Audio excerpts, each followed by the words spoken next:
The Red One by Jack London. The Red One. There it was, the abrupt liberation of sound. As he timed it with his watch, Bassett likened it to the trump of an archangel. Walls of cities, he meditated, might well fall down before so vast and compelling a summons. For the thousandth time, vainly he tried to analyze the tone quality of that enormous peal that dominated the land far into the strongholds of the surrounding tribes. The mountain gorge which was its source rang to the rising tide of it until it brimmed over and flooded earth and sky and air. With the wantonness of a sick man's fancy, he likened it to the mighty cry of some titan of the elder world, vexed with misery or wrath. Higher and higher it arose, challenging and demanding in such profounds of volume that it seemed intended for ears beyond the narrow confines of the solar system. There was in it, too, the clamor of protest, and that there were no ears to hear and comprehend its utterance. Such the sick man's fancy. Still he strove to analyze the sound. Sonorous as thunder was it, mellow as a golden bell, thin and sweet as a thrummed taut chord of silver. No, it was none of these, nor a blend of these. There were no words nor semblances in his vocabulary and experience with which to describe the totality of that sound. Time passed. Minutes merged into quarters of hours, and quarters of hours into half-hours, and still the sound persisted, ever changing from its initial vocal impulse, yet never receiving fresh impulse, fading, dimming, dying as enormously as it had sprung into being. It became a confusion of troubled mutterings and babblings and colossal whisperings. Slowly it withdrew, sob by sob, into whatever great bosom had birthed it, until it whimpered deadly whispers of wrath, and as equally seductive whispers of delight, striving still to be heard, to convey some cosmic secret, some understanding of infinite import and value. It dwindled to a ghost of sound that had lost its menace and promise, and became a thing that pulsed on in the sick man's consciousness for minutes after it had ceased. When he could hear it no longer, Bassett glanced at his watch. An hour had elapsed ere that archangel's trump had subsided into tonal nothingness. Was this, then, his dark tower? Bassett pondered, remembering his Browning and gazing at his skeleton-like and fever-wasted hands. And the fancy made him smile, of Childe Roland bearing a slughorn to his lips with an arm as feeble as his was. Was it months or years, he asked himself, since he first heard that mysterious call on the beach at Ringmanu? To save himself he could not tell. The long sickness had been most long. In consciousness count of time he knew of months, many of them, but he had no way of estimating the long intervals of delirium and stupor. And how fared Captain Bateman of the Blackbird Nari? He wondered, and had Captain Bateman's drunken mate died of delirium tremens yet? From which vain speculations Bassett turned idly to review all that had occurred since that day on the beach of Ringmanu, when he first heard the sound and plunged into the jungle after it. Sagawa had protested. He could see him yet, his queer little monkeyish face, eloquent with fear, his back burdened with specimen cases, in his hands Bassett's butterfly net and naturalist's shotgun, as he quavered in bêche de mer English, "Me fella too much fright along bush, bad fella boy, too much stop 'em along bush." Bassett smiled sadly at the recollection. The little New Hanover boy had been frightened, but had proved faithful, following him without hesitancy into the bush in the quest after the source of the wonderful sound. No fire-hollowed tree trunk that, throbbing war through the jungle depths, had been Bassett's conclusion.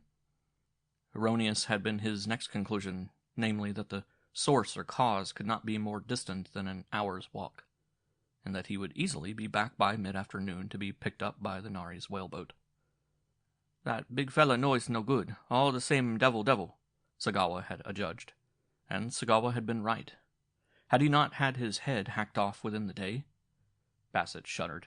Without doubt, Sagawa had been eaten as well by the bad fella boys too much that stopped along the bush. He could see him, as he had last seen him, stripped of the shotgun and all the naturalist gear of his master, lying on the narrow trail where he had been decapitated barely the moment before. Yes, within a minute the thing had happened. Within a minute, looking back, Bassett had seen him trudging patiently along under his burdens. Then Bassett's own trouble had come upon him.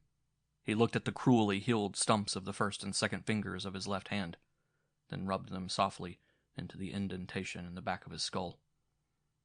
Quick as had been the flash of the long-handled tomahawk, he had been quick enough to duck away his head and partially to deflect the stroke with his upflung hand. 2 fingers and a hasty scalp wound had been the price he paid for his life. With one barrel of his 10-gauge shotgun, he had blown the life out of the bushman who had so nearly got him. With the other barrel, he had peppered the bushman bending over Sagawa, and had the pleasure of knowing that the major portion of the charge had gone into the one who leaped away with Sagawa's head. Everything had occurred in a flash.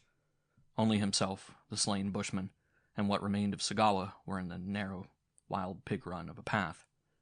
From the dark jungle on either side came no rustle of movement or sound of life. And he had suffered distinct and dreadful shock. For the first time in his life he had killed a human being, and he knew nausea as he contemplated the mess of his handiwork. Then had begun the chase. He retreated up the pig run before his hunters, who were between him and the beach. How many there were he could not guess. There might have been 1 or 100, for aught he saw of them. That some of them took to the trees and traveled along through the jungle roof he was certain. But at the most he never glimpsed more than an occasional flitting of shadows. No bowstrings twanged that he could hear. But every little while, whence, discharged he knew not, tiny arrows whispered past him or struck tree boles and fluttered to the ground beside him. They were bone-tipped and feather-shafted, and the feathers tore from the breasts of hummingbirds, iridesced like jewels. Once, and now, after the long lapse of time, he chuckled gleefully at the recollection, he had detected a shadow above him that came to instant rest as he turned his gaze upward. He could make out nothing, but, deciding to chance it, had fired at it, a heavy charge of number 5 shot. Squalling like an infuriated cat, the shadow crashed down through tree ferns and orchids and thudded upon the earth at his feet, and still squalling its rage and pain, had sunk its human teeth into the ankle of his stout tramping boot. He, on the other hand, was not idle, and with his free foot had done what reduced the squalling to silence. So inured to savagery has Bassett since become that he chuckled again with the glee of the recollection. What a night had followed! Small wonder that he had accumulated such a virulence and variety of fevers, he thought, as he recalled that sleepless night of torment, when the throb of his wounds was as nothing compared with the myriad stings of the mosquitoes. There had been no escaping them, and he had not dared to light a fire. They had literally pumped his body full of poison, so that, with the coming of day, eyes swollen almost shut, he had stumbled blindly on, not caring much when his head should be hacked off and his carcass started on the way of Sagawa's to the cooking fire. 24 hours had made a wreck of him, of mind as well as body. He had scarcely retained his wits at all, so maddened was he by the tremendous inoculation of poison he had received. Several times he fired his shotgun with effect into the shadows that dogged him. Stinging day insects and gnats added to his torment, while his bloody wounds attracted hosts of loathsome flies that clung sluggishly to his flesh and had to be brushed off and crushed off. Once in that day he heard again the wonderful sound, seemingly more distant, but rising imperiously above the nearer war drums in the bush. Right there was where he had made his mistake, thinking that he had passed beyond it and that, therefore, it was between him and the beach of Ringmanu. He had worked back toward it, when in reality he was penetrating deeper and deeper into the mysterious heart of the unexplored island. That night, crawling in among the twisted roots of a banyan tree, he had slept from exhaustion, while the mosquitoes had had their will of him. Followed days and nights that were vague as nightmares in his memory. One clear vision, he remembered, was of suddenly finding himself in the midst of a bush village, and watching the old men and children fleeing into the jungle. All had fled but one.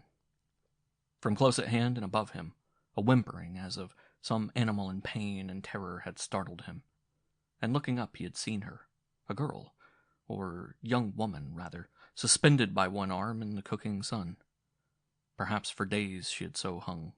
Her swollen, protruding tongue spoke as much. Still alive, she gazed at him with eyes of terror. Past help, he decided, as he noted the swellings of her legs, which advertised that the joints had been crushed and the great bones broken. He resolved to shoot her, and there the vision terminated. He could not remember whether he had or not, any more than he could remember how he chanced to be in that village, or how he succeeded in getting away from it. Many pictures, unrelated, came and went in Bassett's mind as he reviewed that period of his terrible wanderings. He remembered invading another village of a dozen houses, and driving all before him with his shotgun, save for one old man, too feeble to flee, who spat at him and whined and snarled as he dug open a ground oven, and from amid the hot stones dragged forth a roasted pig that steamed its essence deliciously through its green leaf wrappings. It was at this place that a wantonness of savagery had seized upon him. Having feasted, ready to depart with a hind quarter of the pig in his hand, he deliberately fired the grass thatch of a house with his burning glass. But seared deepest of all in Bassett's brain was the dank and noisome jungle. It actually stank with evil, and it was always twilight. Rarely did a shaft of sunlight penetrate its matted roof 100 feet overhead. And beneath that roof was an aerial ooze of vegetation, a monstrous, parasitic dripping of decadent life forms that rooted in death and lived on death. And through all this he drifted, ever pursued by the flitting shadows of the anthropophagi, themselves ghosts of evil that dared not face him in battle, but that knew that sooner or late they would feed on him. Bassett remembered that at the time, in lucid moments, he had likened himself to a wounded bull pursued by plains coyotes too cowardly to battle with him for the meat of him, yet certain of the inevitable end of him when they would be full gorged. As the bull's horns and stamping hoofs kept off the coyotes, so his shotgun kept off these Solomon Islanders, these twilight shades of bushmen, of the island of Guadalcanal. Came the day of the grasslands. Abruptly, as if cloven by the sword of God and the hand of God, the jungle terminated. The edge of it, perpendicular and as black as the infamy of it, was 100 feet up and down, and beginning at the edge of it grew the grass, sweet, soft, tender pasture grass, that would have delighted the eyes and beasts of any husbandman, and that extended on and on for leagues and leagues of velvet verdure to the backbone of the great island, the towering mountain range flung up by some ancient earth cataclysm, serrated and gullied, but not yet erased by the erosive tropic rains. But the grass! He had crawled into it a dozen yards, buried his face in it, smelled it, and broken down in a fit of involuntary weeping. And while he wept, the wonderful sound had pealed forth. If by peal, he had often thought since, an adequate description could be given of the enunciation of so vast a sound melting sweet. Sweet it was, as no sound ever heard. Vast it was, of so mighty a resonance, that it might have proceeded from some brazen-throated monster. And yet it called to him across that leagues-wide savannah, and was like a benediction to his long-suffering, pain-racked spirit. He remembered how he lay there in the grass, wet-cheeked but no longer sobbing, listening to the sound and wondering that he had been able to hear it on the beach of Ringmanu. Some freak of air pressures and air currents, he reflected, had made it possible for the sound to carry so far. Such conditions might not happen again in 1,000 days or 10,000 days. But the one day it had happened had been the day he landed from the Nari for several hours collecting. Especially had he been in quest of the famed jungle butterfly, a foot across from wingtip to wingtip, as velvet dusky of lack of color as was the gloom of the roof, of such lofty arboreal habits that it resorted only to the jungle roof, and could be brought down only by a dose of shot. It was for this purpose that Sagawa had carried the 10-gauge shotgun. 2 days and nights he had spent crawling across that belt of grass. He had suffered much, but pursuit had ceased at the jungle edge, and he would have died of thirst had not a heavy thunderstorm revived him on the second day. And then had come Balata. In the first shade where the savannah yielded to the dense mountain jungle, he had collapsed to die. At first she had squealed with delight at the sight of his helplessness, and was for beating his brain out with a stout forest branch. Perhaps it was his very utter helplessness that had appealed to her, and perhaps it was her human curiosity that made her refrain. At any rate, she had refrained, for he opened his eyes again under the impending blow and saw her studying him intently. What especially struck her about him were his blue eyes and white skin. Coolly she had squatted on her hams, spat on his arm, and with her fingertips scrubbed away the dirt of days and nights of muck and jungle that sullied the pristine whiteness of his skin. And everything about her had struck him especially, although there was nothing conventional about her at all. He laughed weakly at the recollection, for she had been as innocent of garb as Eve before the fig-leaf adventure. Squat and lean at the same time, asymmetrically limbed, string-muscled as if with links of cordage, dirt-caked from infancy save for casual showers, she was as unbeautiful a prototype of woman as he, with a scientist's eye, had ever gazed upon. Her breasts advertised at the one time her maturity and youth, and if by nothing else, her sex was advertised by the one article of finery with which she was adorned, namely a pig's tail thrust through a hole in her left earlobe. So lately had the tail been severed that its raw end still oozed blood that dried upon her shoulder like so much candle droppings. And her face, a twisted and wizened complex of apish features, perforated by upturned, sky-open Mongolian nostrils, by a mouth that sagged from a huge upper lip and faded precipitately into a retreating chin, by peering, querulous eyes that blinked as blinked the eyes of denizens of monkey cages. Not even the water she brought him in a forest leaf, and the ancient and half-putrid chunk of roast pig, could redeem in the slightest the grotesque hideousness of her. When he had eaten weakly for a space, he closed his eyes in order not to see her, although again and again she poked them open to peer at the blue of them. Then had come the sound. Nearer, much nearer, he knew it to be. And he knew equally well, despite the wary way he had come, that it was still many hours distant. The effect of it on her had been startling. She cringed under it, with averted face, moaning and chattering with fear. But after it had lived its full life of an hour, he closed his eyes and fell asleep with Balata brushing the flies from him. When he awoke it was night, and she was gone. But he was aware of renewed strength, and by then too thoroughly inoculated by the mosquito poison to suffer further inflammation. He closed his eyes and slept an unbroken stretch till sunup. A little later Balata had returned, bringing with her a half-dozen women who, unbeautiful as they were patently not so unbeautiful as she. She evidently by her conduct that she considered him her find, her property, and the pride she took in showing him off would have been ludicrous had his situation not been so desperate. Later, after what had been to him a terrible journey of miles, when he collapsed in front of the devil house in the shadow of the breadfruit tree, she had shown very lively ideas on the matter of retaining possession of him. Ngern, whom Bassett was to know afterward as the devil doctor, priest, or medicine man of the village, had wanted his head.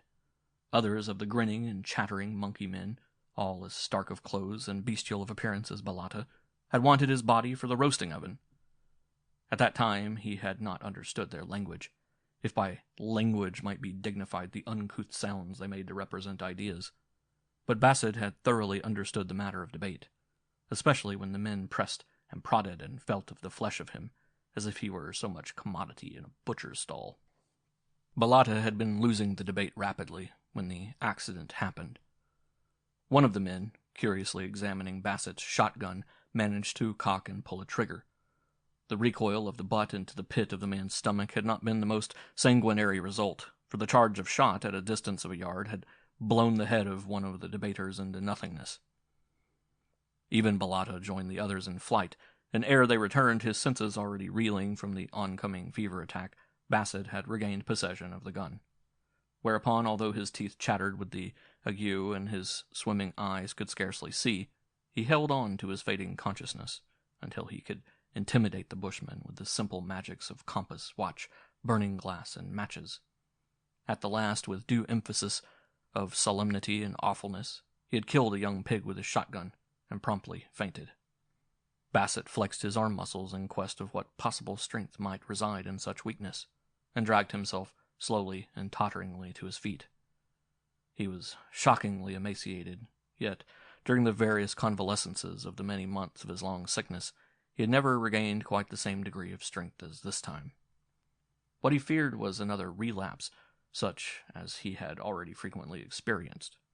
Without drugs, without even quinine, he had managed so far to live through a combination of the most pernicious and most malignant of malarial and blackwater fevers. But could he continue to endure? Such was his everlasting query. For like the genuine scientist he was, he would not be content to die until he had solved the secret of the sound. Supported by his staff, he staggered the few steps to the Devil house, where death and Ngurn reigned in gloom. Almost as infamously dark and evil-stinking as the jungle was the Devil house, in Bassett's opinion. Yet therein was usually to be found his favorite crony and gossip, Ngurn, always willing for a yarn or a discussion, the while he sat in the ashes of death and in a slow smoke shrewdly revolved, curing human heads suspended from the rafters. For through the month's interval of consciousness of his long sickness, Bassett had mastered the psychological simplicities and lingual difficulties of the language of the tribe of Ngurn and Balata and Vingen, the latter the addle-headed young chief who was ruled by Ngurn, and who, whispered intrigue had it, was the son of Ngurn. "Will the Red One speak today?"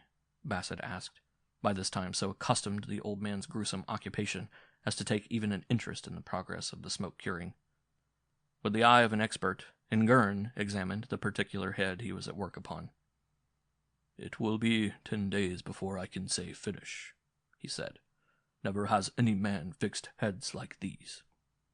Bassett smiled inwardly at the old fellow's reluctance to talk with him of the Red One. It had always been so. Never by any chance had Ngurn or any other member of the weird tribe divulged the slightest hint of any physical characteristic of the Red One. Physical the Red One must be, to emit the wonderful sound, and though it was called the Red One, Bassett could not be sure that the red represented the color of it. Red enough were the deeds and powers of it, from what abstract clues he had gleaned.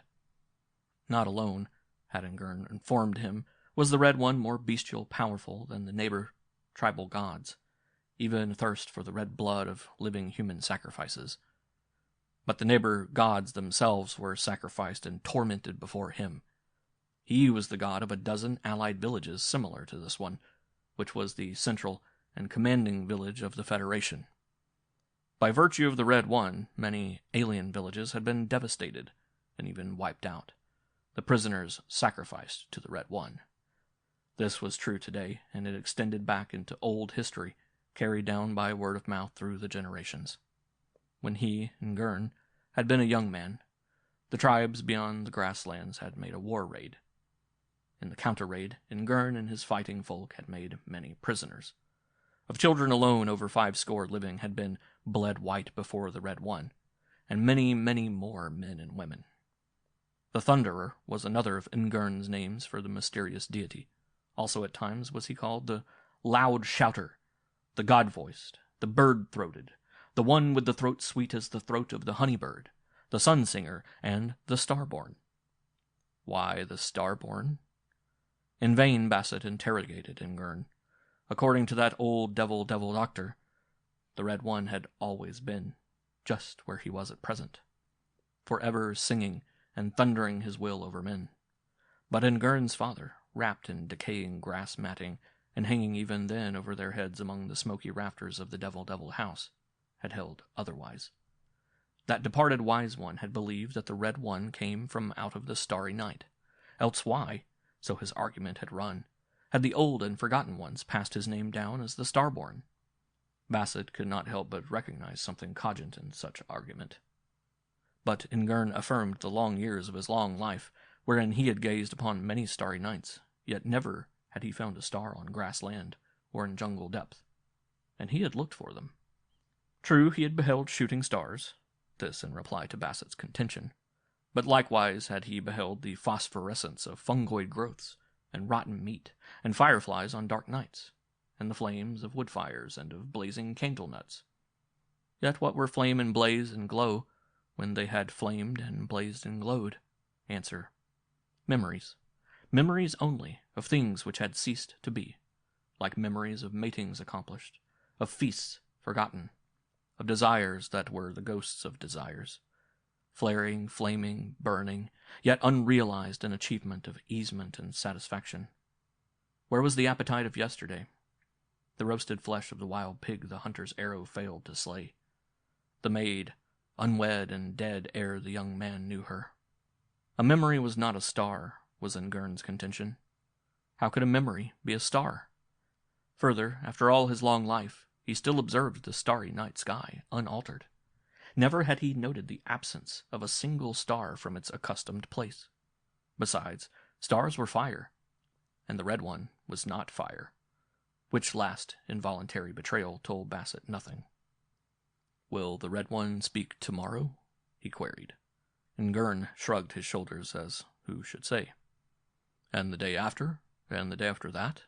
Bassett persisted. "I would like to have the curing of your head." Ngern changed the subject. "It is different from any other head. No devil has a head like it. Besides, I would cure it well. I would take months and months. The moons would come, and the moons would go, and the smoke would be very slow, and I should myself gather the materials for the curing smoke. The skin would not wrinkle. It would be as smooth as your skin now."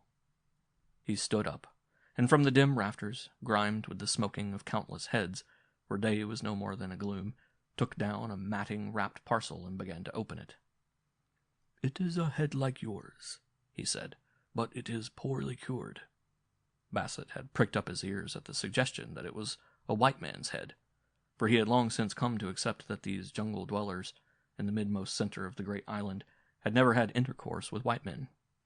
Certainly he had found them without the almost universal bêche-de-mer English of the West-South Pacific. Nor had they knowledge of tobacco, nor of gunpowder. Their few precious knives made from lengths of hoop iron, and their few and more precious tomahawks from cheap trade hatchets, he had surmised they had captured in war from the bushmen of the jungle beyond the grasslands, and that they, in turn, had similarly gained them from the saltwater men who fringed the coral beaches of the shore, and had contact with the occasional white man. "The folk in the out beyond do not know how to cure heads," old Ngern explained, as he drew forth from the filthy matting and placed in Bassett's hands an indubitable white man's head. Ancient it was, beyond question. White it was, as the blond hair attested. He could have sworn it once belonged to an Englishman, and to an Englishman of long before by token of the heavy gold circlets still threaded in the withered earlobes. "Now your head," the devil doctor began on his favorite topic. "I'll tell you what," Bassett interrupted, struck by a new idea. "When I die, I'll let you have my head to cure, if, first, you take me to look upon the red one." "I will have your head anyway when you are dead." Ngern rejected the proposition. He added with the brutal frankness of the savage, "Besides, you have not long to live. You are almost a dead man now.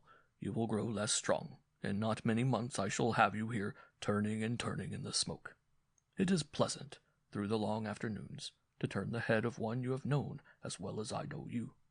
And I shall talk to you, and tell you the many secrets you want to know, which will not matter, for you will be dead."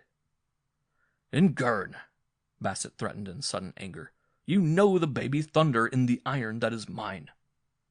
This was in reference to his all-potent and all-awful shotgun. "I can kill you any time, and then you will not get my head." "Just the same, will Vingen or someone else of my folk get it," Ngern complacently assured him. "And just the same will in the end turn devil house in the smoke.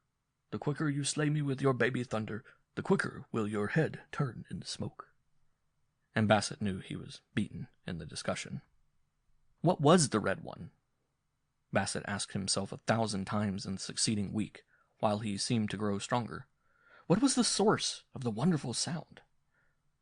What was this sun-singer, this star-born one, this mysterious deity, as bestial conducted as the black and kinky-headed and monkey-like human beasts who worshipped it, and whose silver-sweet, bull-mouthed singing and commanding he had heard at the taboo distance for so long? Ngern had he failed to bribe with the inevitable curing of his head when he was dead. Vungen, imbecile and chief that he was too imbecilic, too much under the sway of Ngern to be considered. Remained Balata, who, from the time she found him and poked his blue eyes open to recrudescence of her grotesque female hideousness, had continued his adorer. Woman she was, and he had long known that the only way to win from her treason of her tribe was through the woman's heart of her. Bassett was a fastidious man. He had never recovered from the initial horror caused by Bellato's female awfulness. Back in England, even at best, the charm of woman to him had never been robust. Yet now, resolutely, as only a man can do who is capable of martyring himself for the cause of science, he proceeded to violate all the fineness and delicacy of his nature by making love to the unthinkably disgusting bushwoman. He shuddered, but with averted face hid his grimaces, and swallowed his gorge as he put his arm around her dirt-crusted shoulders, and felt the contact of her rancid, oily, and kinky hair with his neck and chin. But he nearly screamed when she succumbed to that caress, so at the very first of the courtship, and moaned and gibbered and squealed little queer pig-like gurgly noises of delight. It was too much, and the next he did in the singular courtship was to take her down to the stream and give her a vigorous scrubbing. From then on he devoted himself to her like a true swain as frequently, and for as long a time as his will could override his repugnance. But marriage, which she ardently suggested, with due observance of tribal custom, he balked at. Fortunately, taboo rule was strong in the tribe. Thus, Ngern could never touch bone or flesh or hide of crocodile. This had been ordained at his birth. Vingan was denied ever the touch of woman. Such pollution, did it chance to occur, could be purged only by the death of the offending female. It had happened once, since Bassett's arrival, when a girl of 9 running in play stumbled and fell against the sacred chief, and the girl-child was seen no more. In whispers, Bellata told Bassett that she had been 3 days and nights in dying before the Red One. As for Bellata, the breadfruit was taboo to her, for which Bassett was thankful. The taboo might have been water. For himself he fabricated a special taboo. Only he could marry, he explained, when the Southern Cross rode highest in the sky. Knowing his astronomy, he thus gained a reprieve of nearly 9 months, and he was confident that within that time he would either be dead or escaped to the coast with full knowledge of the Red One, and of the source of the Red One's wonderful voice. At first he had fancied the Red One to be some colossal statue, like Memnon, rendered vocal under certain temperature conditions of sunlight. But when, after a war raid, a batch of prisoners was brought in and the sacrifice made at night, in the midst of rain, when the sun could play no part, the Red One had been more vocal than usual. Bassett discarded that hypothesis. In company with Bellata, sometimes with men and parties of women, the freedom of the jungle was his for 3 quadrants of the compass. But the 4th quadrant, which contained the Red One's abiding place, was taboo. He made more thorough love to Bellata, also saw to it that she scrubbed herself more frequently. Eternal female she was, capable of any treason for the sake of love.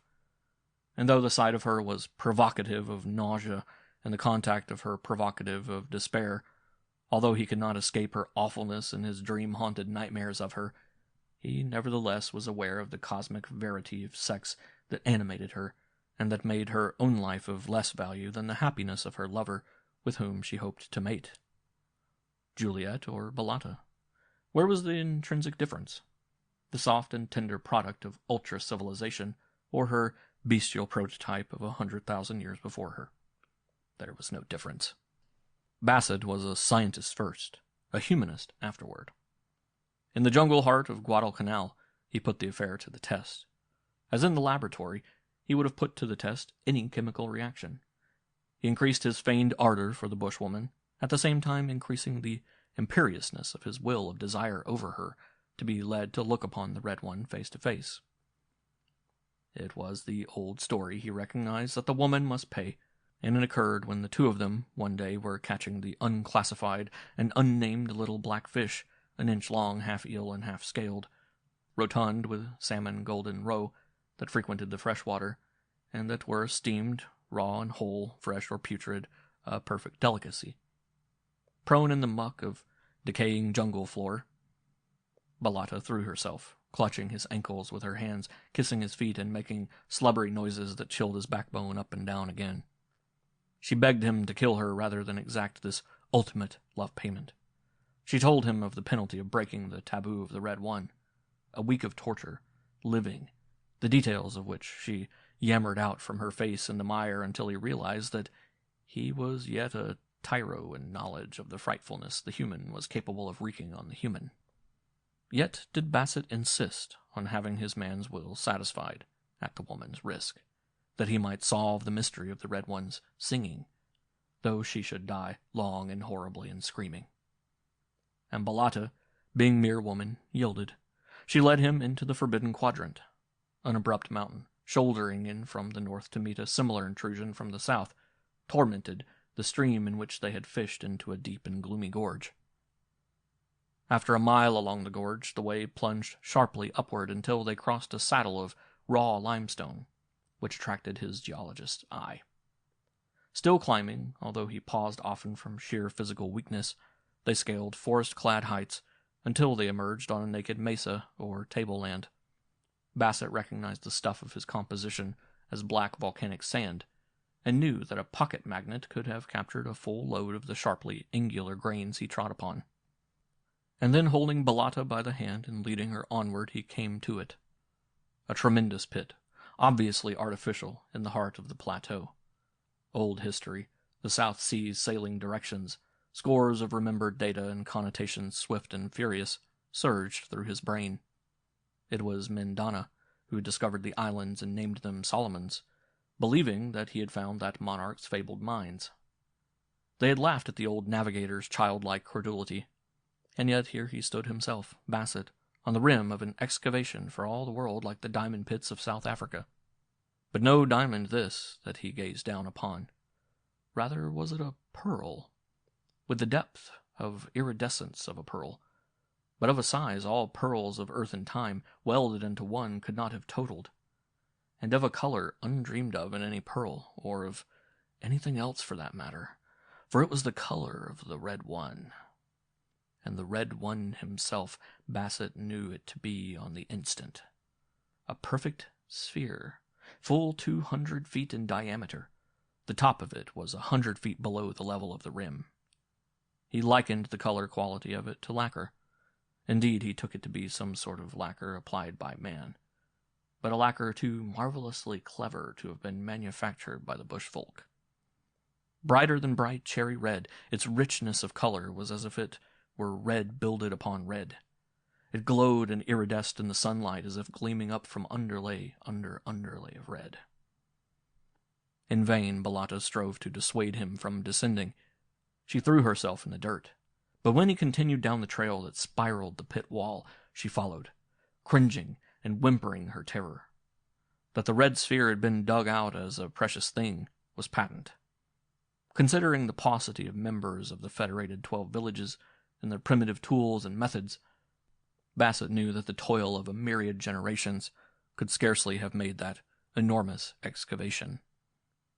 He found the pit bottom carpeted with human bones, among which, battered and defaced, lay village gods of wood and stone. Some, covered with obscene totemic figures and designs, were carved from solid tree trunks 40 or 50 feet in length.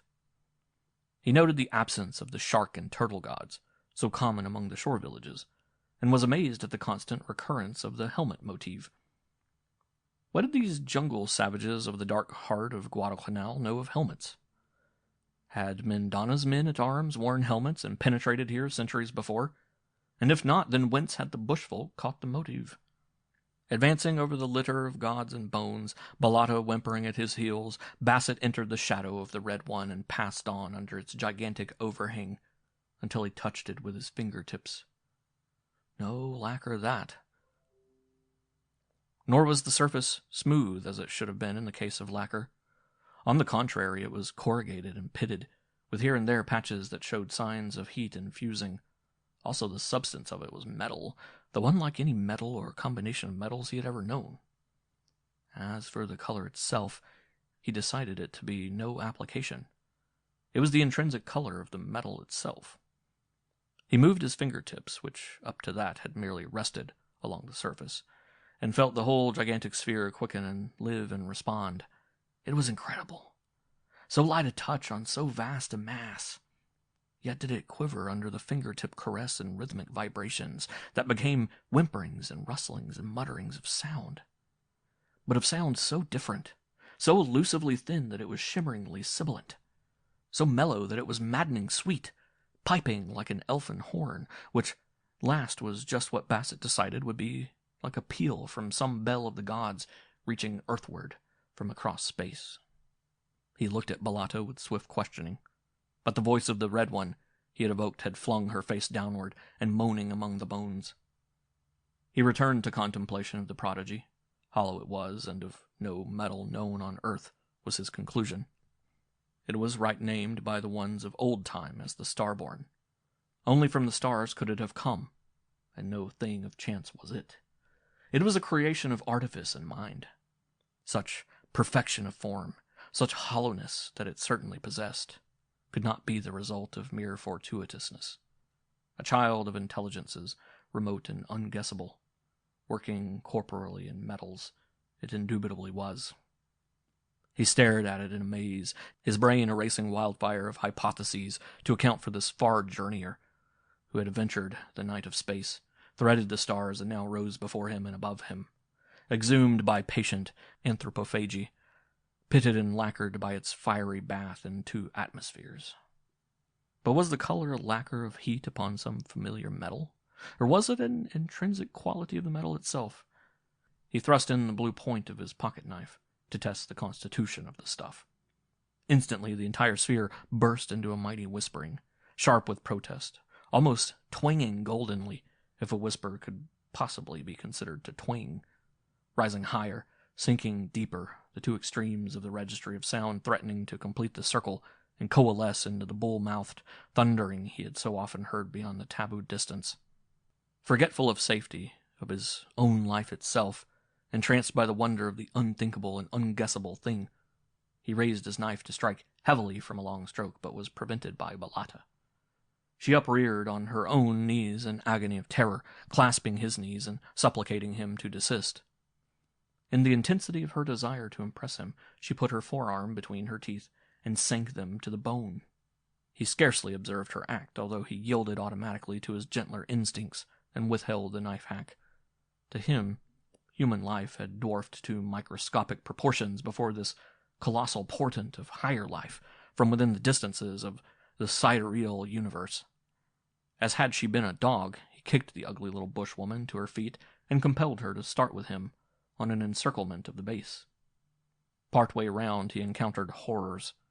Even among the others did he recognize the sun-shriveled remnant of the 9-years girl who had accidentally broken Chief Fungan's personality taboo. And among what was left of these that had passed, he encountered what was left of one who had not yet passed. Truly had the bushfolk named themselves into the name of the Red One, seeing in him their own image which they strove to placate and please with such red offerings. Farther around, always treading the bones and images of humans and gods that constituted the floor of this ancient charnel house of sacrifice, he came down upon the device by which the Red One was made to send his call, singing thunderingly across the jungle belts and grasslands to the far beach of Ring Manu.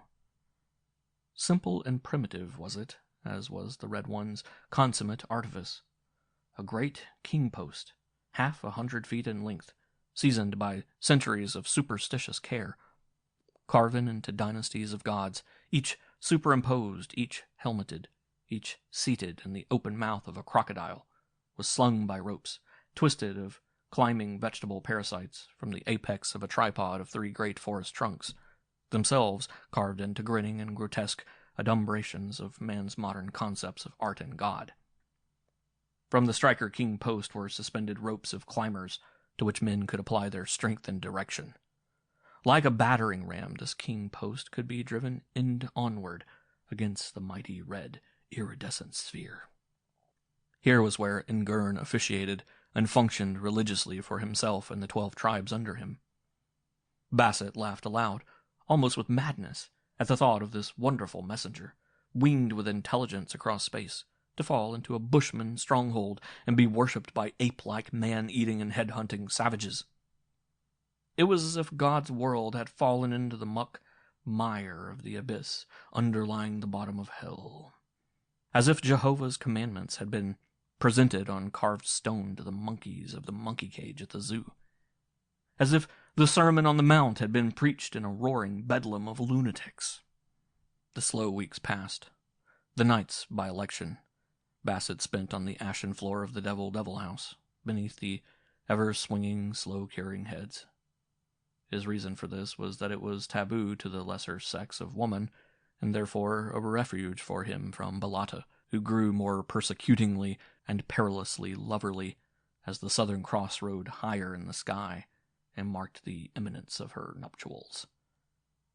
His days Bassett spent in a hammock swung under the shade of the great breadfruit tree before the Devil House. There were breaks in this program when, in the comas of his devastating fever attacks, he lay for days and nights in the House of Heads.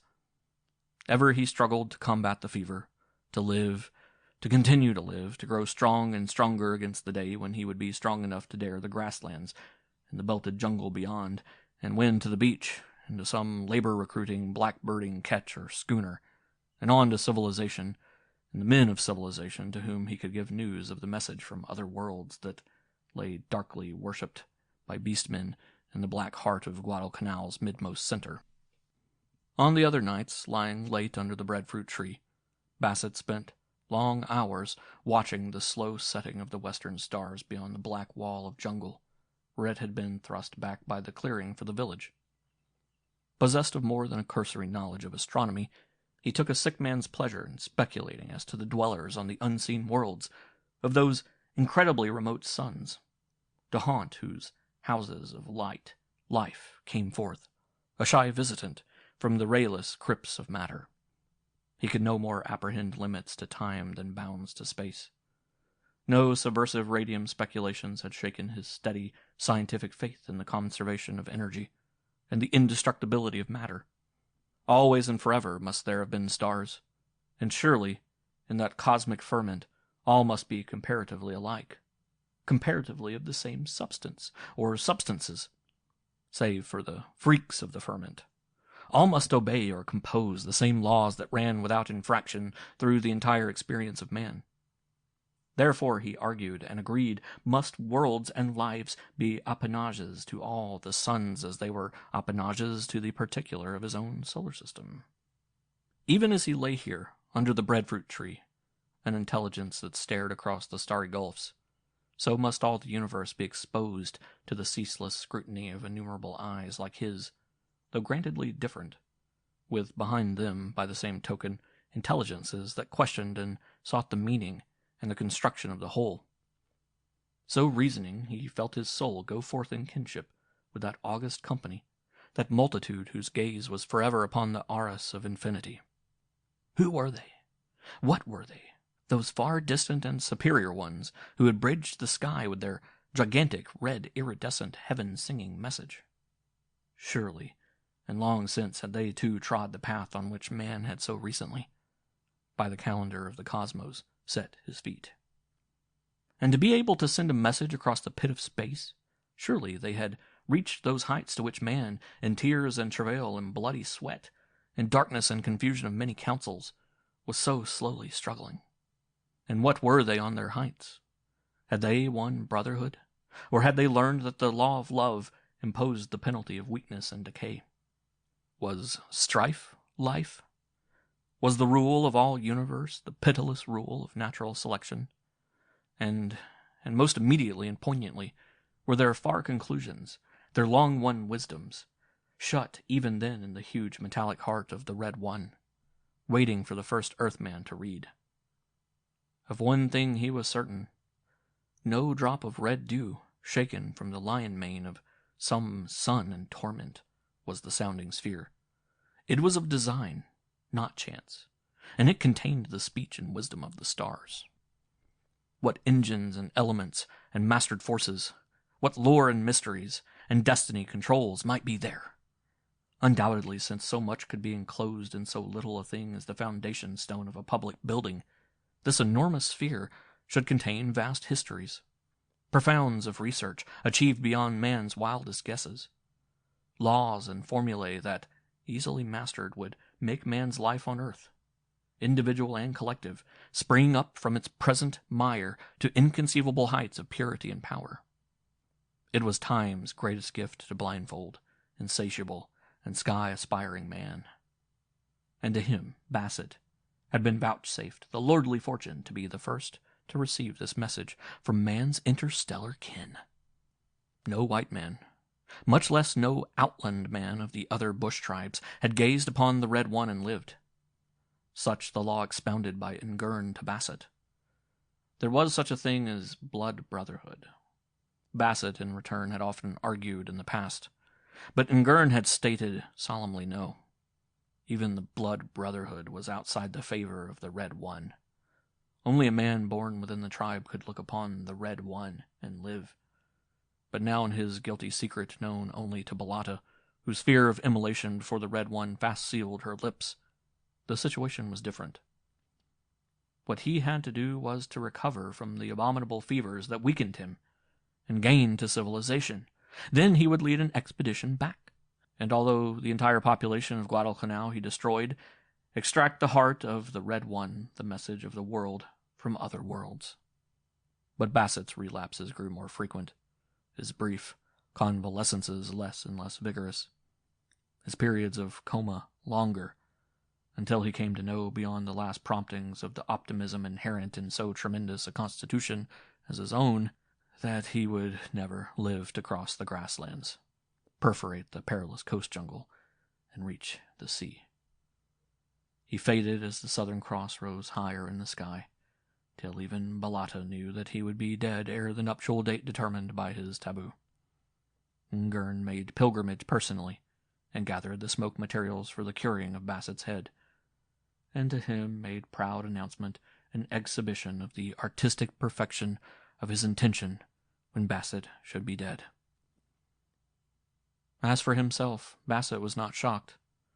Too long and too deeply had life ebbed down in him to bite him with fear of its impending extinction. He continued to persist, alternating periods of unconsciousness with periods of semi-consciousness, dreamy and unreal, in which he idly wondered whether he had ever truly beheld the Red One, or whether it was a nightmare fancy of delirium. Came the day when all mists and cobwebs dissolved, when he found his brain clear as a bell, and took just appraisement of his body's weakness. Neither hand nor foot he could lift.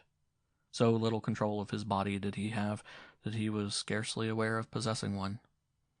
Lightly indeed his flesh sat upon his soul, and his soul in its briefness of clarity knew by its very clarity that the black of cessation was near. He knew the end was close, knew that in all truth he had with his eyes beheld the Red One, the messenger between the worlds, knew that he would never live to carry that message to the world. That message, for aught to the contrary, which might already have waited man's hearing in the heart of Guadalcanal for 10,000 years. And Bassett stirred with resolve, calling Ngern to him out under the shade of the breadfruit tree, and with the old devil doctor discussing the terms and arrangements of his last life effort, his final adventure, and the quick of the flesh. "I know the law, O Ngern," he concluded the matter. "Whoso is not of the folk may not look upon the Red One and live. I shall not live anyway. Your young men shall carry me before the face of the Red One, and I shall look upon him, and hear his voice, and thereupon die under your hand, O Ngern. Thus will three things be satisfied: the law, my desire, and your quicker possession of my head, for which all your preparations wait."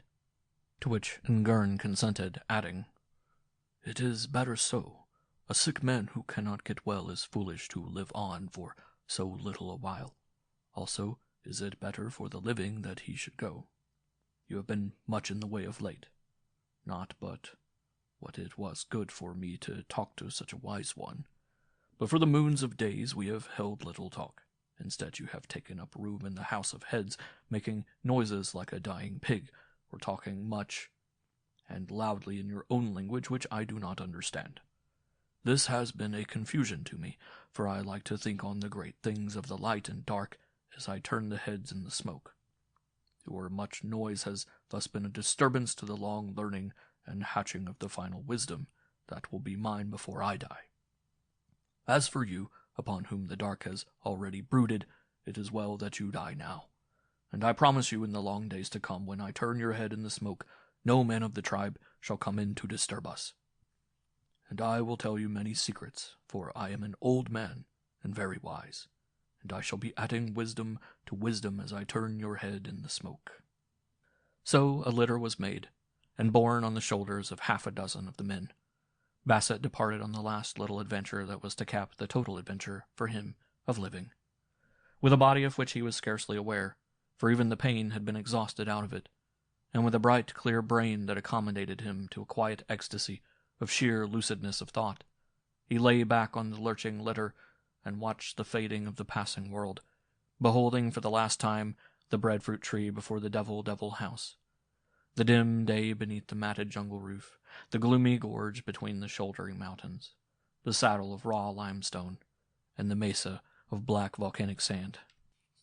Down the spiral path of the pit they bore him, encircling the sheening, glowing red one that seemed ever imminent to iridesce from color and light into sweet singing and thunder.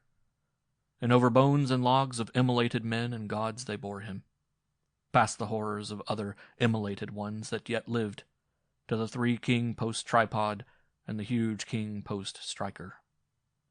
Here Basset, helped by Ingern and Balata, weakly sat up, swaying weakly from the hips, and with clear, unfaltering, all-seeing eyes gazed upon the red one. "Once, O Ingern," he said, not taking his eyes from the sheening, vibrating surface, whereon and wherein all the shades of cherry red played unceasingly, ever a quiver to change into sound, to become silken rustlings, silver whisperings, golden thrummings of chords, velvet pipings of elfland, mellow distances of thunderings. "I wait," Ingern prompted after a long pause, the long-handled tomahawk unassumingly ready in his hand. "Once, O Ingern," Basset repeated, "let the red one speak, so that I may see it speak as well as hear it. Then strike thus when I raise my hand, for when I raise my hand I shall drop my head forward and make place for the stroke at the base of my neck.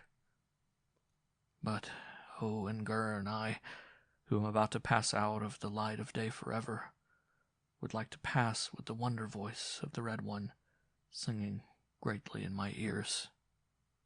"And I promise you that never will a head be so well cured as yours," Ingern assured him, at the same time signaling the tribesmen to man the propelling ropes suspended from the king post striker. "Your head shall be my greatest piece of work in the curing of heads." Basset smiled quietly to the old one's conceit, as the great carved log, drawn back through 20 feet of space, was released.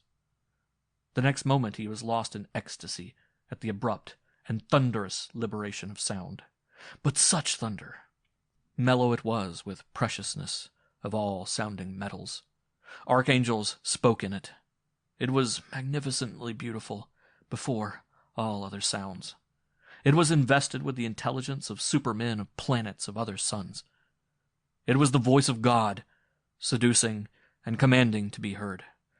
And the everlasting miracle of that interstellar metal. Basset, with his own eyes, saw color and colors transform into sound, till the whole visible surface of the vast sphere was acrawl and titillant and vaporous with what he could not tell was color or was sound.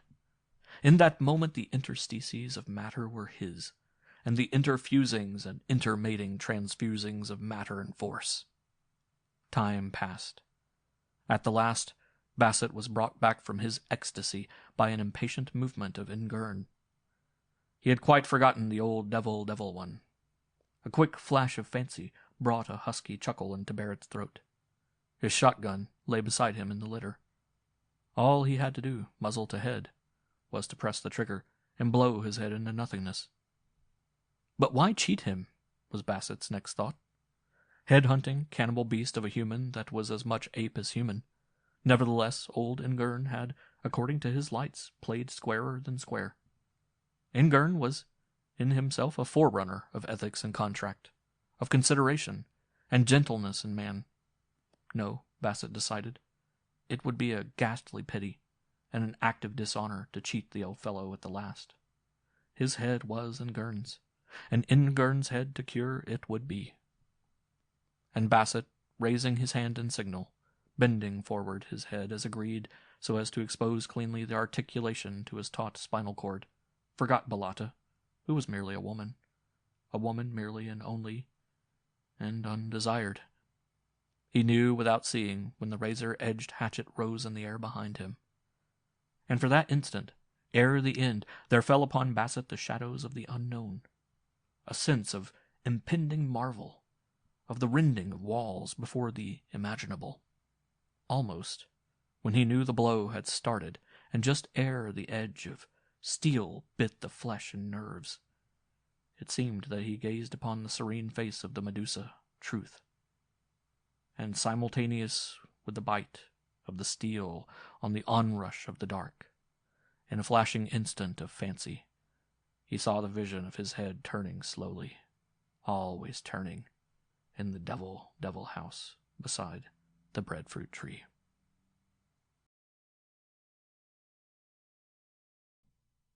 The Hussy.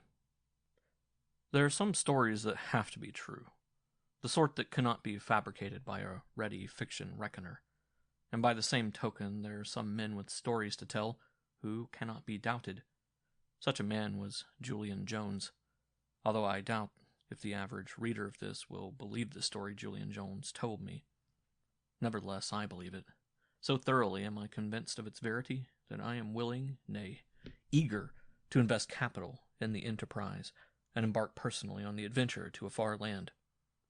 It was in the Australian building at the Panama Pacific Exposition that I met him.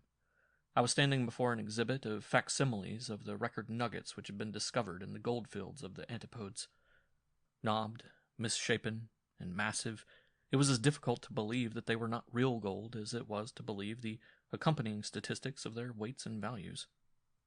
"That's what those kangaroo hunters call a nugget," boomed over my shoulder directly at the largest of the specimens. I turned and looked up into the dim blue eyes of Julian Jones. I looked up, for he stood something like 6 feet 4 inches in height. His hair, a wispy, sandy yellow, seemed as dimmed and faded as his eyes. It may have been the sun which had washed out his coloring. At least his face bore the evidence of a prodigious and ardent sunburn, which had long since faded to yellow. As his eyes turned from the exhibit and focused on mine, I noted a queer look in them, as of one who vainly tries to recall some fact of supreme importance. "What's the matter with it as a nugget?" I demanded.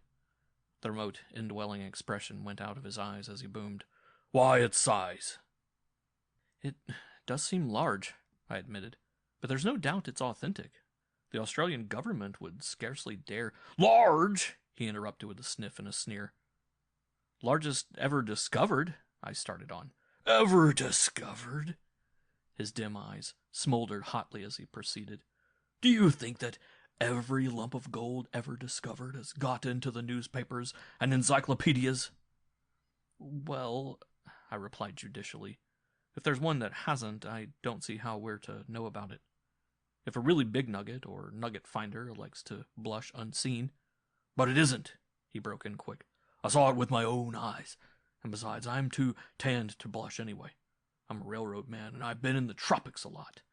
Why, I used to be the color of mahogany, real old mahogany, and have been taken for a blue-eyed Spaniard more than once." It was my turn to interrupt, and I did. "Was that nugget bigger than those in there, Mr. Jones? Julian Jones is my name." He dug into an inner pocket and produced an envelope addressed to such a person, care of General Delivery, San Francisco, and I, in turn, presented him with my card. "Pleased to know you, sir," he said, extending his hand, his voice booming as if accustomed to loud noises or wide spaces.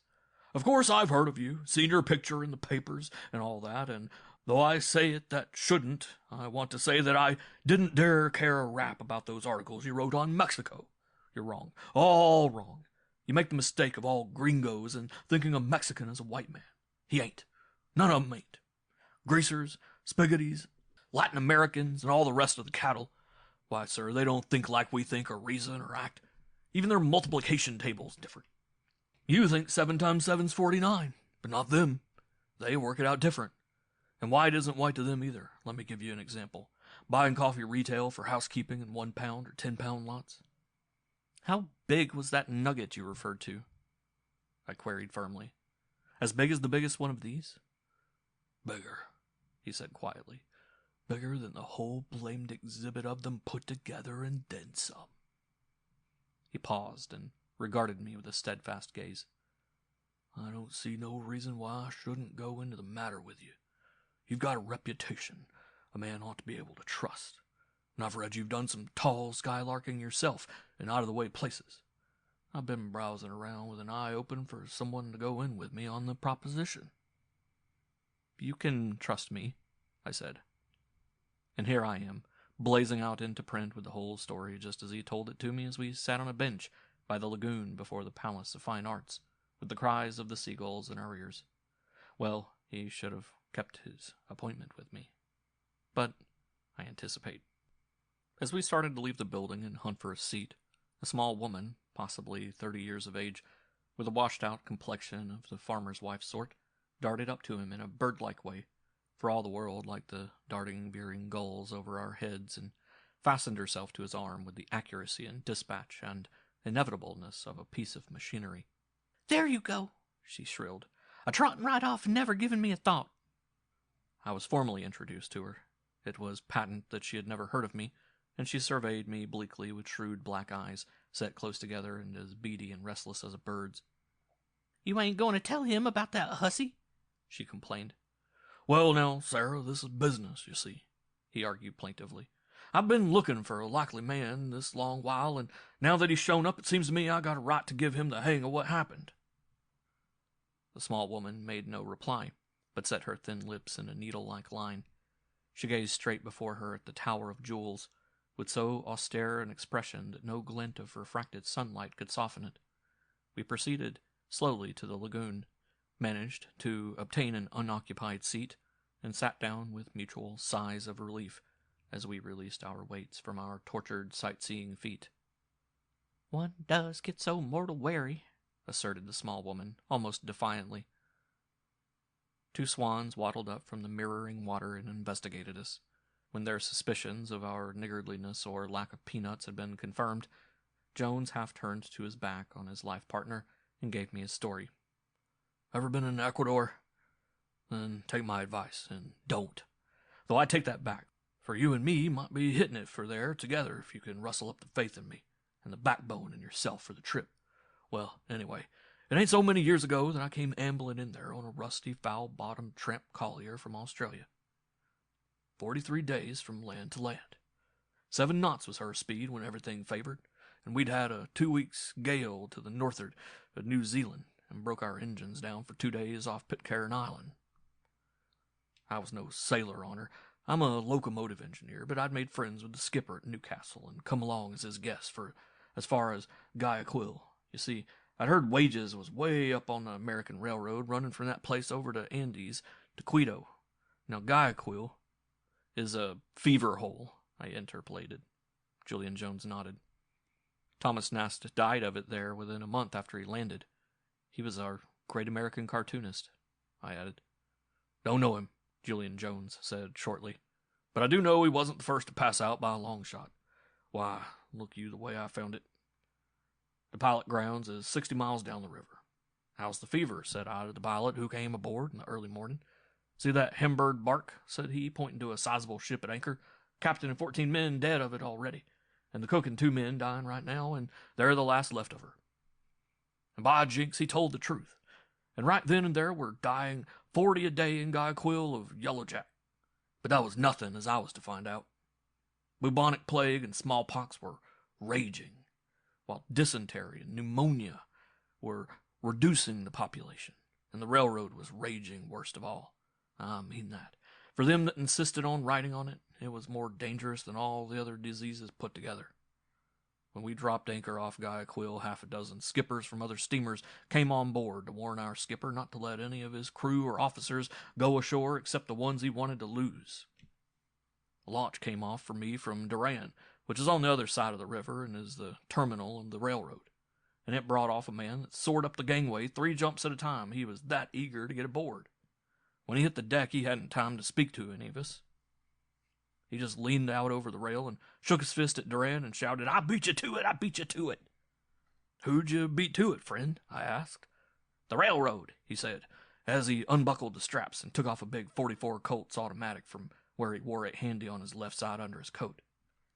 "I starved as long as I agreed, 3 months, and it didn't get me. I was a conductor." And that was the railroad I was to work for, all of which was nothing to what he told me in the next few minutes. The road ran from sea level at Duran up to 12,000 feet on Chimborazo and down to 10,000 at Quito on the other side of the range. And it was so dangerous that the trains didn't run nights. The through passengers had to get off and sleep in the towns at night while the train waited for daylight. And each train carried a guard of Ecuadoriano soldiers, which was the most dangerous of all. They were supposed to protect the train crews, but wherever trouble started, they unlimbered their rifles and joined the mob. You see, whenever a train wreck occurred, the first cry of the Spiggities was, "Kill the gringos!" They always did that and proceeded to kill the train crew and whatever chance gringo passengers that had escaped being killed in the accident, which is their kind of arithmetic, which I told you a while back as being different from ours. Shucks. Before the day was out, I was to find out for myself that ex-conductor wasn't lying. It was over at Duran. I was to take my run on the 1st Division out to Quito, for which I was to start next morning. Only one through train running every 24 hours. It was the afternoon of my first day, along about 4 o'clock, when the boilers of the Governor Hancock exploded, and she sank in 60 feet of water along the dock. She was the big ferry boat that carried the railroad passengers across the river to Guayaquil. It was a bad accident, but it was the cause of worse that followed. By 4:30, big train loads began to arrive. It was a feast day, and they'd run an excursion up country, but of Guayaquil, and this was the crowd coming back. And the crowd, there was 5,000 of them, wanted to get ferried across. And the ferry was at the bottom of the river, which wasn't our fault. But by the Spiggity arithmetic it was. "Kill the gringos," shouts one of them. And right there the beans were spilled. Most of us got away by the skin of our teeth. I raced on the heels of the master mechanic, carrying one of his babies for him, to the locomotives that was just pulling out. You see, way down there away from everywhere, they just got to save their locomotives in times of trouble, because without them a railroad can't be run. 6 American wives and as many children were crouching on the cab floors along with the rest of us when we pulled out. And the Ecuadoriano soldiers, who should have been protecting our lives and property, turned loose with their rifles and must have given us all 1,000 rounds before we got out of range. We camped up country and didn't come back to clean up until next day. It was some cleaning. Every flat car, box car, coach, asthmatic switch engine, and even hand car that mob of Spiggities had shoved off the dock into 60 feet of water on top of the Governor Hancock. They'd burnt the roundhouse, set fire to the coal bunkers, and made a scandal of the repair shops. Oh, yes, and there were 3 of our fellows they'd got that we had to bury mighty quick. It's hot weather all the time down there. Julian Jones came to a full pause and over his shoulder studied the straight before her gaze and forbidding expression of his wife's face. "I ain't forgot the nugget," he assured me. "Nor the hussy," the little woman snapped, apparently at the mud hens paddling on the surface of the lagoon. "I've been traveling toward the nugget right along." "There was never no reason for you to stay in that dangerous country," his wife snapped in on him. "Now, Sarah," he appealed, "I was working for you right along." And to me he explained. The risk was big, but so was the pay. Some months I earned as high as 500 gold, and here was Sarah waiting for me back in Nebraska. "And us engaged 2 years," she complained to the Tower of Jewels. "What of the strike and me being blacklisted and giving typhoid down in Australia and everything," he went on, "and luck was with me on that railroad. Why, I saw fellows fresh from the States pass out, some of them not a week on their first run. If the diseases and the railroad didn't get 'em, then it was the Spiggities got 'em. But it wasn't just my fate. Even that time I rode my engine down to the bottom of a 40-foot washout. I lost my fireman, and the conductor and the superintendent of rolling stock, who happened to be running down to Duran to meet his bride, had their heads knifed off by the Spiggities and paraded around on poles. But I lay snug as a bug under a couple of feet of tender coal, and they thought I'd head for tall timber, lay there a day and a night till the excitement cooled down. Yes, I was lucky. The worst that happened to me was I caught a cold once, and another time had a carbuncle. But the other fellows, they died like flies. What of Yellow Jack, pneumonia, the Spiggities, and the railroad. The trouble was I didn't have much chance to pal with them. No sooner did I get some intimate with one of them, he'd up and die. All but a fireman named Andrews, and he went loco for keeps. I made good on my job from the first and lived in Quito in a adobe house with whacking big Spanish tiles on the roof that I'd rented. And I never had much trouble with the Spiggities. What of letting them sneak free rides in the tender or on the cowcatcher? Me throw them off? Never. I took notice when Jack Harris put up a bunch of them that I attended his funeral, muy pronto. Speak English, the little woman beside him snapped. Sarah just can't bear to tolerate me speaking Spanish, he apologized. It gets so on nerves that I promised not to. Well, as I was saying, the goose hung high and everything was going hunky-dory, and I was piling up my wages to come north to Nebraska and marry Sarah when I run on to Vonna. The hussy, Sarah hissed. Now, Sarah, her towering giant of a husband begged, I just gotta mention her. I can't tell about the nugget. It was one night when I was taking a locomotive, no train, down to Amato, about 30 miles from Quito. Seth Manners was my fireman. I was breaking him in to engineer for himself, and I was letting him run the locomotive while I sat up in his seat meditating about Sarah here. I'd just got a letter from her, begging as usual for me to come home and hinting as usual about the dangers of an unmarried man like me running around loose in a country full of senoritas and fandangos. Lord, if she could only have seen him. Positive frights, that's what they are. Their faces painted white as corpses and their lips red as some of the train wrecks I've helped clean up. It was a lovely April night. Not a breath of wind, and a tremendous big moon shining right over the top of Chimborazo. Some mountain, that. The railroad skirted at 12,000 feet above sea level, and the top of it 10,000 feet higher than that. Maybe I was drowsing with Seth running the engine, but he slammed on the brakes so sudden hard that I darn near went through the cab window. What the? I started to yell, and holy hell, Seth says, as both of us looked at what was on the track. And I agreed with Seth entirely in his remark. It was an Indian girl, and take it from me, Indians ain't Spiggities by any manner of means. Seth had managed to fetch a stop within 20 feet of her, and us bowling downhill at that.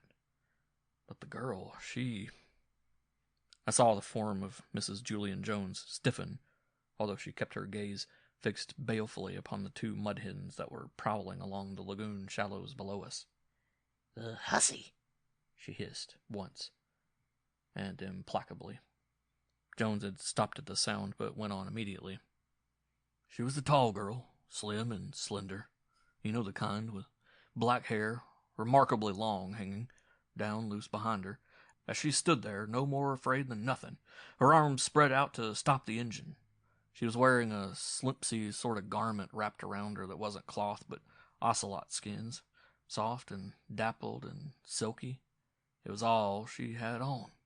The hussy, breathed Mrs. Jones. But Mr. Jones went on, making believe that he was unaware of the interruption. Hell of a way to stop a locomotive, I complained to Seth as I climbed down onto the right-of-way. I walked past her engine and up to the girl, and what do you think? Her eyes were shut tight. She was trembling that violent that you would see it by the moonlight. And she was barefoot, too. What's the row? I said, none too gentle. She gave a start, seemed to come out of her trance, and opened her eyes. Say, they were big and black and beautiful. Believe me, she was some looker. The hussy, at which hiss the two mud hens veered away a few feet. But Jones was getting himself in hand and didn't even blink. What are you stopping this locomotive for? I demanded in Spanish. Nary an answer. She stared at me, then at the snorting engine, and then burst into tears, which you'll admit is uncommon behavior for an Indian woman. If you try to get rides that way, I slung at her in Spiggity Spanish, which they tell me is some different from regular Spanish, you'll be taking one smeared all over our cowcatcher and headlight, and it'll be up to my fireman to scrape you off. My Spiggity Spanish wasn't much to brag on, but I could see she understood, though she only shook her head and wouldn't speak. But great Moses, she was some looker.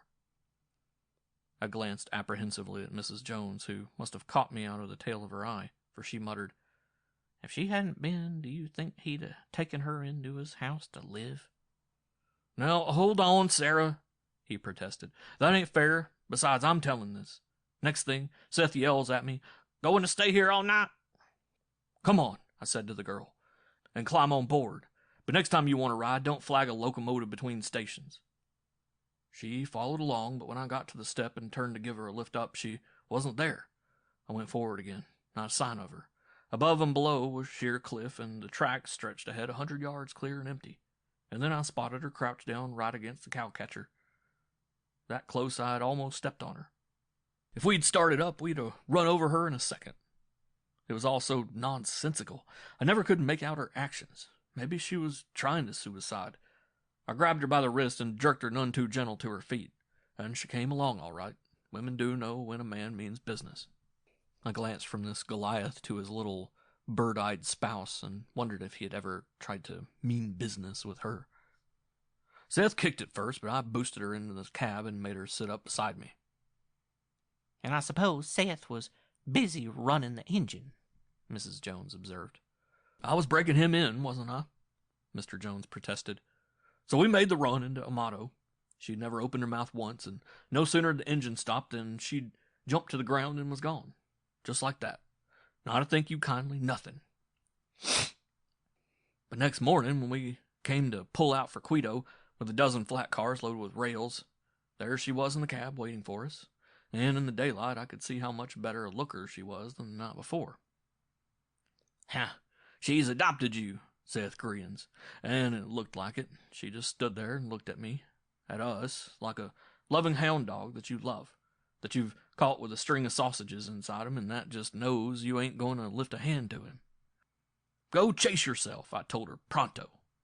Mrs. Jones, her proximity noticeable with a wince at the Spanish word. "You see, Sarah, I'd no use for her, even at the start." Mrs. Jones stiffened. Her lips moved soundlessly, but I knew to what syllables. And what made it hardest was Seth jeering at me. "You can't shake her that way," he said. "You saved her life." "I didn't," I said sharply. "It was you." "But she thinks you did, which is the same thing." He came back at me. "And now she belongs to you, custom of the country, as you ought to know." "Heathenish," said Mrs. Jones, and though her steady gaze was set upon the Tower of Jewels, I knew she was making no reference to its architecture. "She's come to do light housekeeping for you," Seth grinned. I let him rave, though afterwards I kept him throwing in the coal too fast to work his mouth very much. Why, say, when I got to the spot where I picked her up and stopped the train for her to get off, she just flopped down on her knees, got a hammerlock with her arms around my knees, and cried all over my shoes. What was I to do? But with no perceptible movement that I was aware of, Mrs. Jones advertised her certitude of knowledge of what she would have done. And the moment we pulled into Quito, she did what she'd done before, vanished. Sarah never believes me when I say how relieved I felt to be quit of her. But it was not to be. I got to my adobe house and managed a crackin' fine dinner my cook had ready for me. She was mostly Spiggity and half Indian, and her name was Paloma. Now, Sarah, haven't I told you she was older than a grandmother and looked more like a buzzard than a dove? Why, I couldn't bear to eat with her around when I could look at her, but she did make things comfortable, and she was some economical when it came to marketing. That afternoon, after a big long siesta, what did I find in the kitchen? Just as much at home as if she belonged there, but that blamed Indian girl. And old Paloma was squatting at the girl's feet and rubbing the girl's knees and legs like for rheumatism, which I knew the girl didn't have from the way I'd sized up the walk of her, and keeping time to the rubbing with a funny sort of gibberish chant. And I let loose right there and then. As Sarah knows, I never could bear women around the house, young, unmarried women, I mean. But it was no-go. Old Paloma sided with the girl, and said if the girl went, she went too. Also, she called me more kinds of a fool than the English language has accommodation for. You'd like the Spanish lingo, Sarah, for expressing yourself in such ways, and you'd have liked old Paloma too. She was a good woman, though she didn't have any teeth, and her face could kill a strong man's appetite in a cradle. I gave in. I had to, except for the excuse that she needed Vanna's help around the house, which she didn't at all. Old Paloma never said why she stuck up for the girl. Anyway, Vanna was a quiet thing, never in the way, and she never gadded, just sat indoors, jabbering with Paloma and helping with the chores. But I wasn't long in getting on to that she was afraid of something.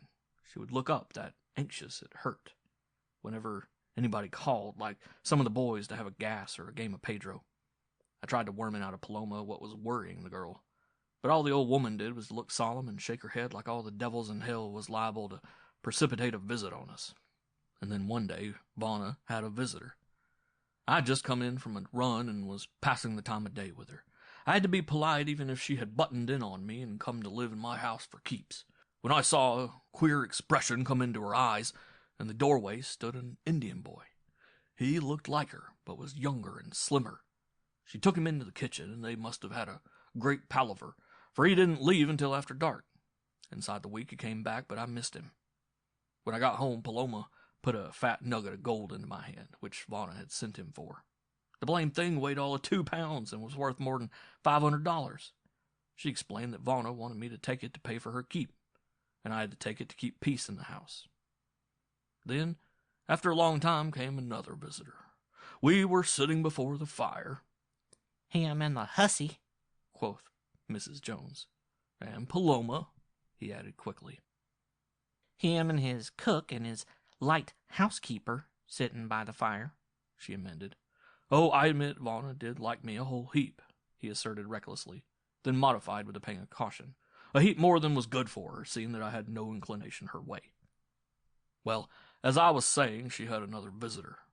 He was a lean, tall, white-headed old Indian, with a beak on him like an eagle. He walked right in without knocking.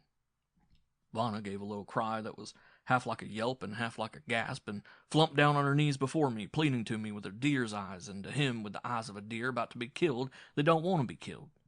Then for a minute that seemed as long as a lifetime, she and the old fellow glanced at each other. Paloma was the first to talk in his own lingo, for he talked back to her. But great Moses, if he wasn't the high and mighty one. Paloma's old knees were shaking, and she cringed to him like a hound dog. And all this in my own house. I'd have thrown him out on his neck, only he was so old. If the things he said to Vonna were as terrible as the way he looked, say, he just spit words at her. But Paloma kept whimpering and butting in till something she said got across because his face relaxed. He condescended to give me the once-over and fired some questions at Vonna. She hung her head and looked foolish and blushed, and then replied with a single word and a shake of the head. And with that he just naturally turned on his heel and beat it. I guess she had said no. For some time after that, Vonna used to fluster up whenever she saw me. Then she took to the kitchen for a spell. But after a long time she began hanging around the big room again. She was still mighty shy, but she'd keep on following me about with those big eyes of hers. "The hussy," I heard plainly, but Julian Jones and I were pretty well used to it by this time. I don't mind saying that I was getting some interested myself. Oh, not in the way Sarah never lets up letting me know she thinks. The 2-pound nugget was what had me going. If Vaughn had put me wise to where it came from, I could say goodbye to railroading and hit the high places for Nebraska and Sarah. And then the beans were spilled by accident. Come a letter from Wisconsin. My Aunt Eliza died and up and left me her big farm. I let out a whoop when I read it, but I could have canned my joy, for I was jobbed out of it by the courts and lawyers afterward. Not a cent to me, and I'm still paying them in installments. But I didn't know then, and I prepared to pull back to God's country. Paloma got sore, and Vonna got the weeps. Don't go, that was her song, but I gave notice on my job and wrote a letter to Sarah here. Didn't I, Sarah? That night, sitting by the fire like at a funeral, Vonna really loosened up for the first time. "Don't go," she says to me, with old Paloma nodding agreement with her. "I'll show you where my brother got the nugget if you don't go." Too late, says I, and I told her why. "And told her about me waiting for you back in Nebraska," Mrs. Jones observed in cold, passionless tones. Now, Sarah, why should I hurt a poor Indian girl's feelings? Of course I didn't. Well, she and Paloma talked Indian some more, and then Vonna says, "If you stay, I'll show you the biggest nugget that is the father of all other nuggets." How big? I asked. As big as me? She laughed. "Bigger than you," she says. "Much, much bigger." They don't grow that way, I said. But she said she'd seen it, and Paloma backed her up. Why, to listen to him, you'd have thought there was millions in that one nugget. Paloma had never seen it herself, but she'd heard about it, a secret of the tribe which she couldn't share, being only half Indian herself. Julian Jones paused and heaved a sigh. And they kept on insisting until I fell for "The hussy," said Mrs. Jones, pert as a bird, at the ready instant. No, for the nugget. What of Aunt Eliza's farm? I was rich enough to quit railroading, but not rich enough to turn my back on big money. And I just couldn't help believing them two women. Gee, I could be another Vanderbilt or J.P. Morgan. That's the way I thought. And I started in to pump Vanna, but she wouldn't give down. "You come along with me," she says. "We can be back here in a couple of weeks with all the gold both of us can carry." We'll take a burro or a pack train of burros, was my suggestion, but nothing doing, and Paloma agreed with her. It was too dangerous. The Indians would catch us. The two of us pulled out when the nights were moonlight. We traveled only at night and laid up in the days. Vanna wouldn't let me light a fire, and I missed my coffee something fierce. We got up in the real high mountains of the main Andes, where the snow on one pass gave us some trouble. But the girl knew the trails, and though we didn't waste any time, we were a full week getting there. I know the general trend of our travel because I carried a pocket compass, and the general trend is all I need to get there again because of that peak. There's no mistaking it. There ain't another peak like it in the world. Now, I'm not telling you its particular shape, but when you and I head out for it from Quito, I'll take you straight to it. It's no easy thing to climb, and the person doesn't live that can climb it at night. We had to take the daylight to it, and didn't reach the top till after sunset. Why, I could take hours and hours telling you about the last climb, which I won't. The top was flat as a billiard table, about a quarter of an acre in size, and was almost clean as snow. Vanna told me that the great winds that usually blew kept the snow off of it. We were winded, and I got mountain sickness so bad that I had to stretch out for a spell. Then, when the moon come up, I took a prowl around. It didn't take long, and I didn't catch a sight or a smell of anything that looked like gold.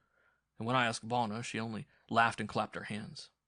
Meantime, my mountain sickness turned up something fierce, and I sat down on a big rock to wait for it to ease down. Come on now, I said, when I felt better. Stop your fooling and tell me where that nugget is.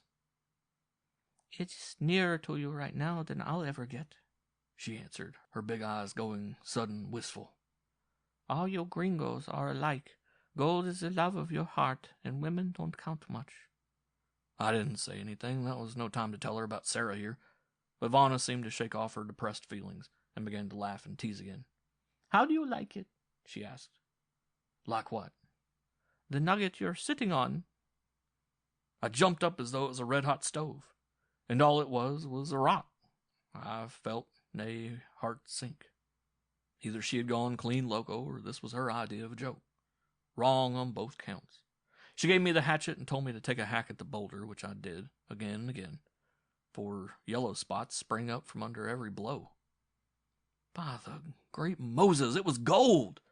The whole blame boulder! Jones rose suddenly to his full height and flung out his long arms, his face turned to the skies. The movement shot panic into the heart of a swan that had drawn nearer with amiably predatory designs. Its consequent abrupt retreat collided it with a stout old lady who squealed and dropped her bag of peanuts. Jones sat down and resumed. Gold, I tell you. Solid gold, and that pure and soft that I chopped chips out of it. It had been coated with some sort of rainproof paint or lacquer made out of asphalt or something. No wonder I'd taken it for a rock. It was 10 feet long, all of 5 feet through, and tapering to both ends like an egg. Here, take a look at this. From his pocket he drew and opened a leather case, from which he took an object wrapped in tissue paper. Unwrapping it, he dropped into my hand a chip of pure soft gold, the size of a $10 gold piece. I could make out the grayish substance on one side, with which it had been painted. I chopped that from one end of the thing, Jones went on, replacing the chip in its paper and leather case. And lucky I put it in my pocket, for right at my back came one loud word, more like a croak than a word in my way of thinking. And there was that lean old fellow with the eagle beak that had dropped in on us one night. And there was about 30 Indians with him, all slim young fellows. Vaughn had flopped down and began whimpering, but I told her, Get up and make friends with them for me." "No, no," she cried. "This is death. Goodbye, amigo." Here Mrs. Jones winced, and her husband abruptly checked the particular flow of his narrative. "Then get up and fight along with me," I said to her. And she did. She was some hellion there on the top of the world, clawing and scratching tooth and nail, a regular she-cat. And I wasn't idle, though all I had was that hatchet and my long arms. But they were too many for me, and there was no place for me to put my back against a wall. When I come to, minutes after they'd cracked me on the head, "Here, fill this." Removing his hat, Julian Jones guided my fingertips through his thatch of sandy hair until they sank into an indentation. It was fully 3 inches long and went into the bone itself of the skull. When I come to, there was Vaughan spread-eagled on top of the nugget, and the old fellow with a beak jabbering away solemnly as if going through some sort of religious exercises. In his hand he had a stone knife. You know, a thin, sharp sliver of some obsidian-like stuff, same as they make arrowheads out of. I couldn't lift a hand, being held down and being too weak besides. And, well, anyway, that stone knife did for her, and me they didn't even do the honor of killing there on top of their sacred peak. They chucked me off of it like so much carrion. And the buzzards didn't get me either. I can see the moonlight yet, shining on all those peaks of snow as I went down. Why, sir, it was a 500-foot fall, only I didn't make it. I went into a big snowdrift in a crevice, and when I come to, hours after I know, for it was a full day when I next saw the sun, I found myself in a regular snow cave or tunnel caused by the water from the melting snow running along the ledge. In fact, the stone above actually overhung just beyond where I first landed. A few feet more to the side either way, and I'd almost be going yet. It was a straight miracle, that's what it was. But I paid for it. It was 2 years and over before I knew what happened. All I knew was that I was Julian Jones and I'd been blacklisted in the biggest strike, and that I was married to Sarah here. I mean that. I didn't know anything in between, and when Sarah tried to talk about it, it gave me pains in the head. I mean, my head was queer. I knew it was queer. And then, sitting on the porch of her father's farmhouse back in Nebraska one moonlight evening, Sarah came out and put that gold chip into my hand. Seems she'd just found it in the torn lining of the trunk I'd brought back from Ecuador. I who for 2 years didn't even know I'd been to Ecuador or Australia or anything. Well, I just sat there looking at the chip in the moonlight, and turning it over and over, and figuring what it was and where it'd come from, and all of a sudden there was a snap inside my head as if something had broken, and then I could see Vaughan, spread-eagled on that big nugget, and the old fellow with the beak waving the stone knife, and everything. That is, everything that had happened from the time I first left Nebraska to when I crawled to the daylight out of the snow after they had chucked me off the mountaintop. But everything that had happened after that I'd clean forgotten. When Sarah said I was her husband, I wouldn't listen to her. Took all her family and the preacher that had married us to convince me. Later on, I wrote to Seth Manners. The railroad hadn't killed him yet, and he pieced out a lot for me. I'll show you his letters. I've got them at the hotel. One day, he said, making his regular run, I crawled out onto the track. I didn't stand upright, I just crawled. He took me for a calf or a big dog at first. I wasn't anything human, he said, and I didn't know him or anything. As near as I can make out, it was 10 days after the mountaintop to the time Seth picked me up. What I ate, I don't know. Maybe I didn't eat. And it was doctors at Quito and Paloma nursing me. She must have packed that gold chip in my trunk. Until they found out I was a man without a mind, and the railroad sent me back to Nebraska. At any rate, that's what Seth writes me. Of myself, I don't know, but Sarah here knows. She corresponded with the railroad before they shipped me and all that. Mrs. Jones nodded affirmation of his words, sighed, and evidenced unmistakable signs of eagerness to go. I ain't been to work since, her husband continued, and I ain't been able to figure out how to get back that big nugget. Sarah's got money of her own, and she won't let go a penny. He won't get down to that country no more, she broke forth. But Sarah, Vaughan's dead, you know that, Julian Jones protested. I don't know anything about anything, she answered decisively, except that that country is no place for a married man. Her lips snapped together, and she fixed an unseeing stare across to where the afternoon sun was beginning to glow into sunset. I gazed for a moment at her face, white, plump, tiny, and implacable, and gave her up. "How do you account for such a mass of gold being there?" I queried of Julian Jones. "A solid gold meteor that fell out of the sky?" "Not for a moment." He shook his head. "It was carried there by the Indians." "Up a mountain like that, and such enormous weight and size?" I objected. "Just as easy," he said. "I used to be stumped by that proposition myself after I got my memory back. Now, how in Sam Hill," I used to begin, and then spend hours figuring at it. And then when I got the answer, I felt downright idiotic. It was that easy. He paused, then announced, "They didn't." "But you just said they did." "They did and they didn't," was his enigmatic reply. "Of course they never carried that monster nugget up there. What they did was to carry up its contents." He waited until he saw enlightenment dawn in my face. "And then, of course, melted all the gold, or welded it, or smelted it all into one piece. You know, the first Spaniards down there, under a leader named Pizarro, were a gang of robbers and cutthroats.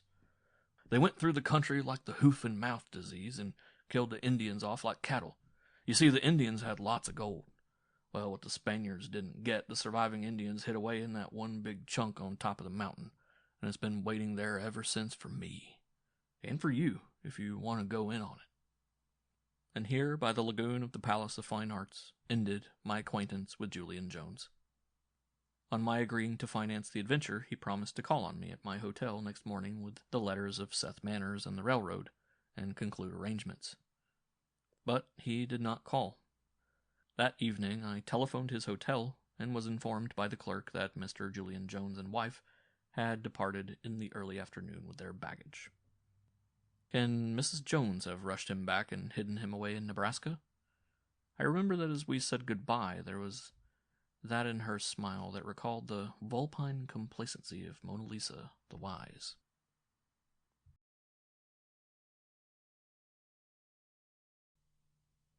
Like Argus of the ancient times.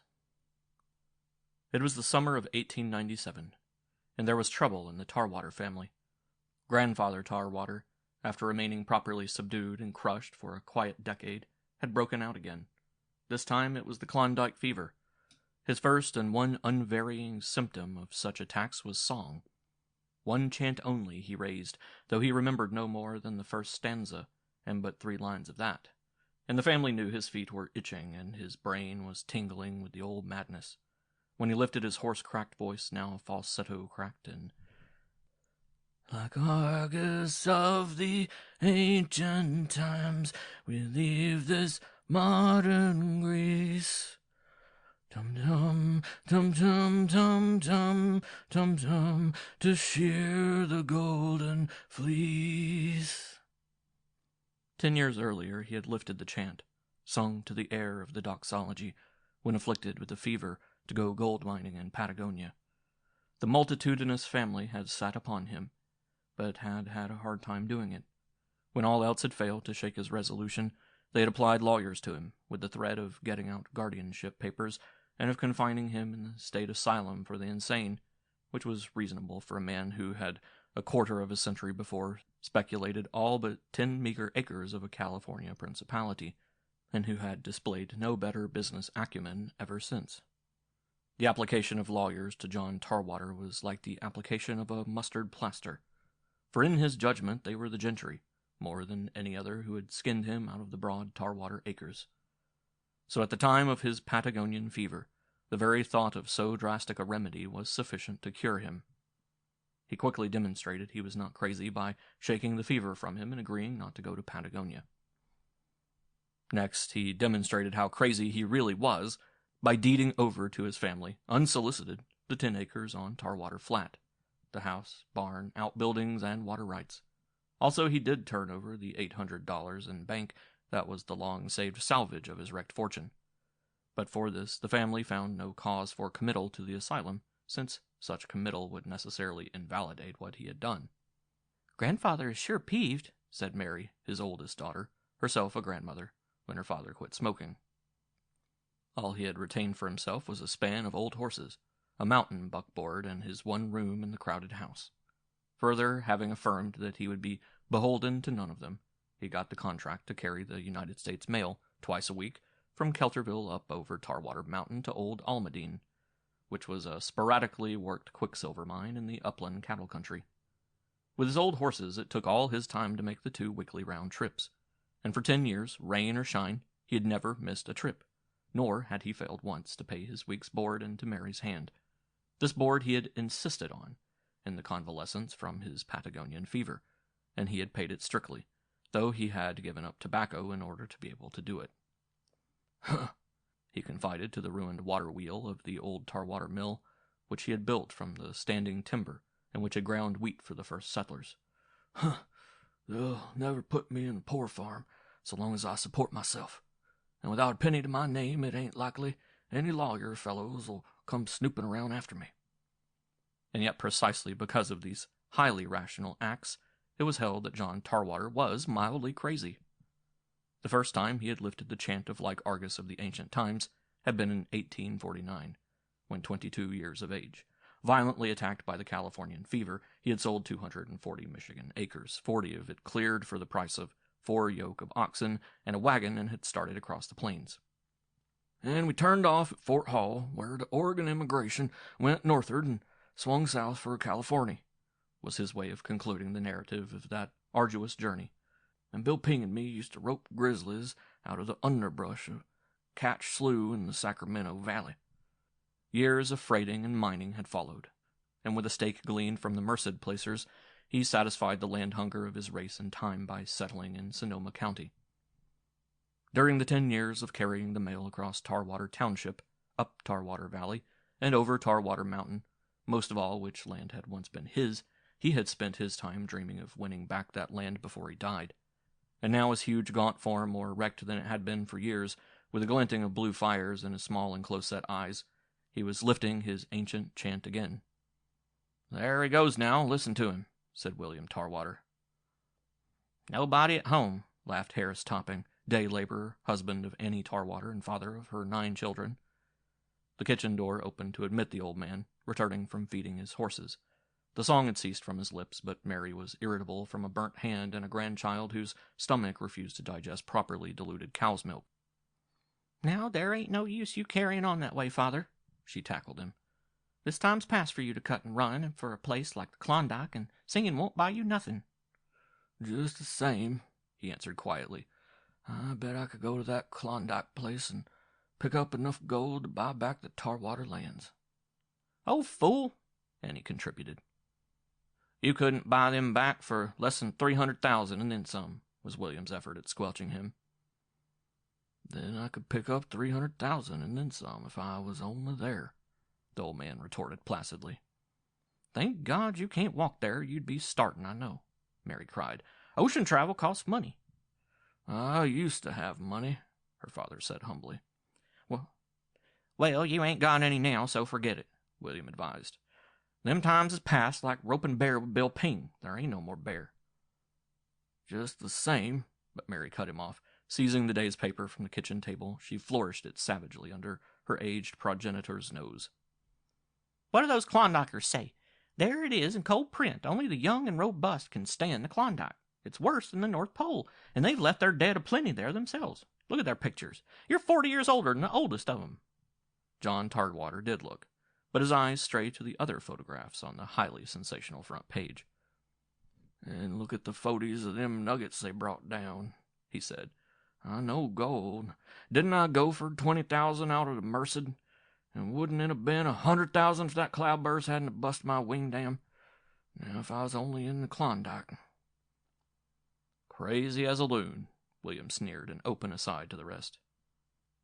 "A nice way to talk to your father," old man Tarwater censured mildly. "My father'd have walloped the tar out of me with a single tree if I'd have spoke to him that way." "But you are crazy, father," William began. "Reckon you're right, son, and that's where my father wasn't crazy. He'd have done it." "The old man's been reading some of them magazine articles about men who succeeded after 40, Annie jibed. "And why not, daughter?" he asked. "And why can't a man succeed after he's 70? I was only 70 this year, and maybe I could succeed if only I could get to the Klondike." which you ain't going to get to. Mary shut him off. Oh, well then, he sighed. Since I ain't, I might just as well go to bed. He stood up, tall, gaunt, great-boned, and gnarled, a splendid ruin of a man. His ragged hair and whiskers were not gray but snowy white, as were the tufts of hair that stood out on the backs of his huge bony fingers. He moved toward the door, opened it, sighed, and paused with a backward look. Just the same, he murmured plaintively. The bottoms of my feet is itching something terrible. Long before the family stirred next morning, his horses fed and harnessed by lantern light, breakfast cooked and eaten by lamp light, Old Man Tarwater was off and away down Tarwater Valley on the road to Kelterville. Two things were unusual about this usual trip, which he had made 1,040 times since taking the mail contract. He did not drive to Kelterville, but turned off on the main road south to Santa Rosa. Even more remarkable than this was the paper-wrapped parcel between his feet. It contained his one decent black suit, which Mary had been long reluctant to see him wear any more, not because it was shabby, but because, as he guessed what was at the back of her mind, it was decent enough to bury him in. And at Santa Rosa, in a second-hand clothes shop, he sold the suit outright for $2.50. From the same obliging shopman, he received $4 for the wedding ring of his long-dead wife. The span of horses and the wagon he disposed of for $75, although $25 was all he received down in cash. Chancing to meet Alton Granger on the street, to whom never before had he mentioned the $10 loaned him in '74, he reminded Alton Granger of the little affair, and was promptly paid. Also, of all unbelievable men to be in funds, he so found the town drunkard for whom he had bought many a drink in the old and palmy days, and from him John Tarwater borrowed $1. Finally, he took the afternoon train to San Francisco. A dozen days later, carrying a half-empty canvas sack of blankets and old clothes, he landed on the beach of Dyea in the thick of the great Klondike Rush. The beach was screaming bedlam. 10,000 tons of outfit lay heaped and scattered, and twice 10,000 men struggled with it and clamored about it. Freight by Indian back over Chilkoot to Lake Linderman had jumped from 16 to 30 cents a pound, which latter was a rate of $600 a ton, and the sub-Arctic winter gloomed near at hand.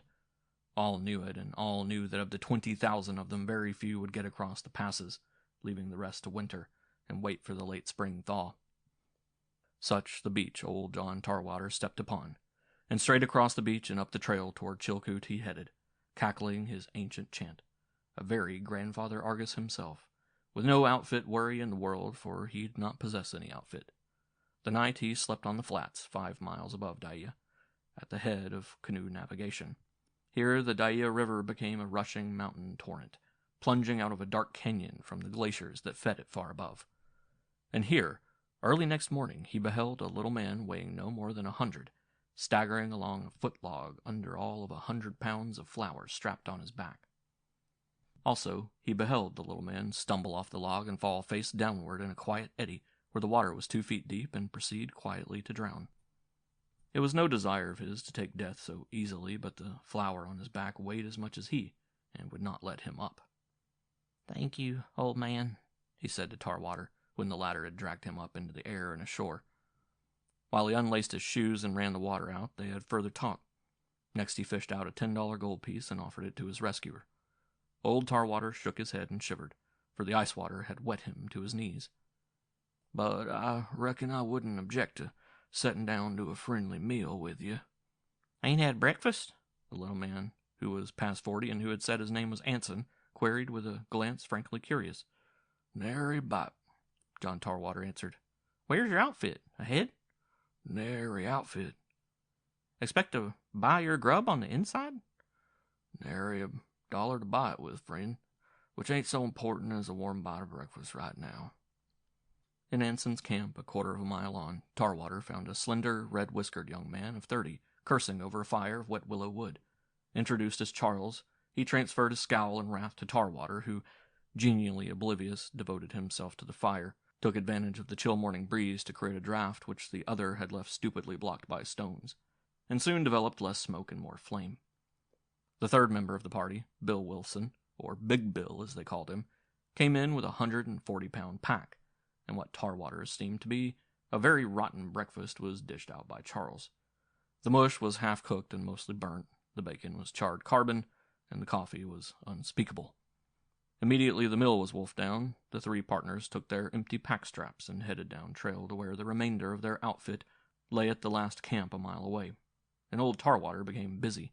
He washed the dishes, foraged dry wood, mended a broken pack strap, put an edge on the butcher knife and camp axe, and repacked the picks and shovels into a more carryable parcel. What had impressed him during the brief breakfast was the sort of awe in which Anson and Big Bill stood of Charles. Once during the morning, while Anson took a breathing spell after bringing in another 100-pound pack, Tarwater delicately hinted his impression. "You see, it's this way," Anson said. "We've divided our leadership. We've got specialties. Now, I'm a carpenter. When we get to Lake Linderman and the trees are chopped and whipsawed into planks, I'll boss the building of the boat. Big Bill is a logger and miner, so he'll boss getting out the logs and all mining operations. Most of our outfit's ahead.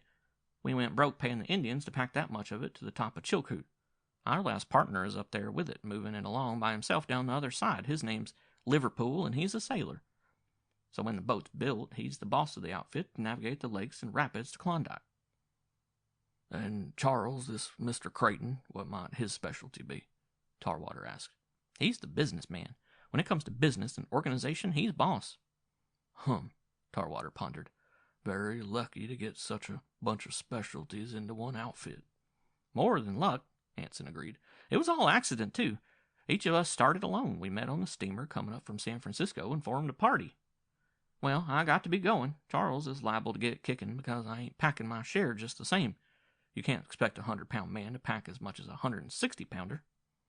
"Stick around and cook us something for dinner," Charles, on his next load in and noting the effects of the old man's handiness, told Tarwater.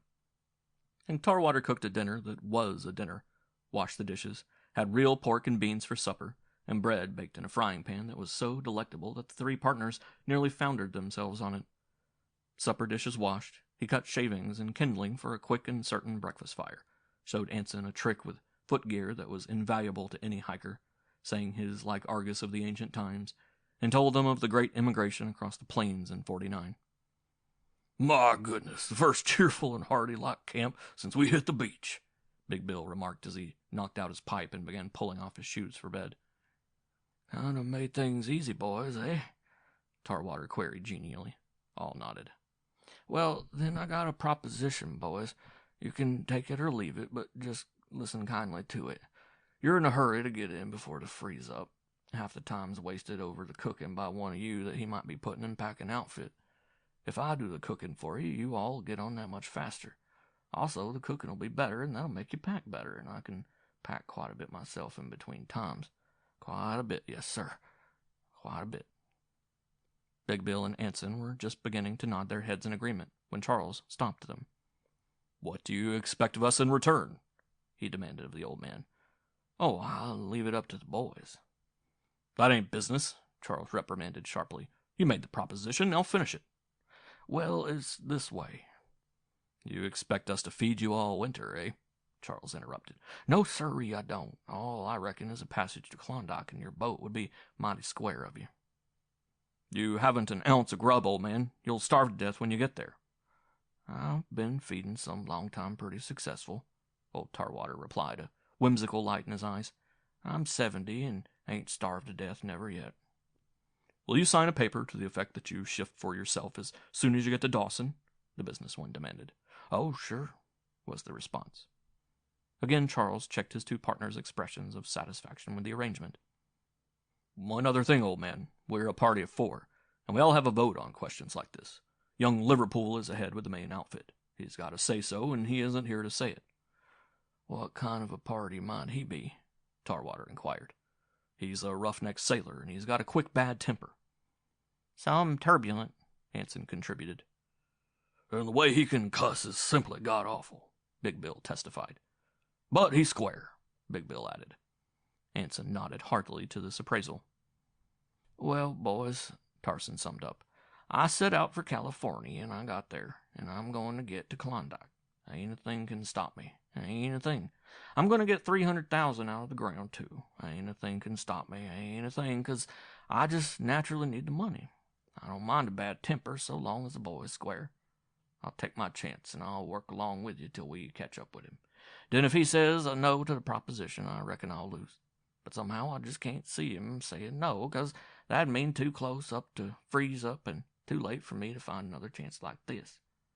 And as sure as I'm going to get to Klondike, it's just plumb impossible for him to say no. Old John Tarwater became a striking figure on a trail unusually replete with striking figures. With thousands of men, each back-tripping half a ton of outfit, retracing every mile of the trail 20 times, all came to know him and to hail him as Father Christmas.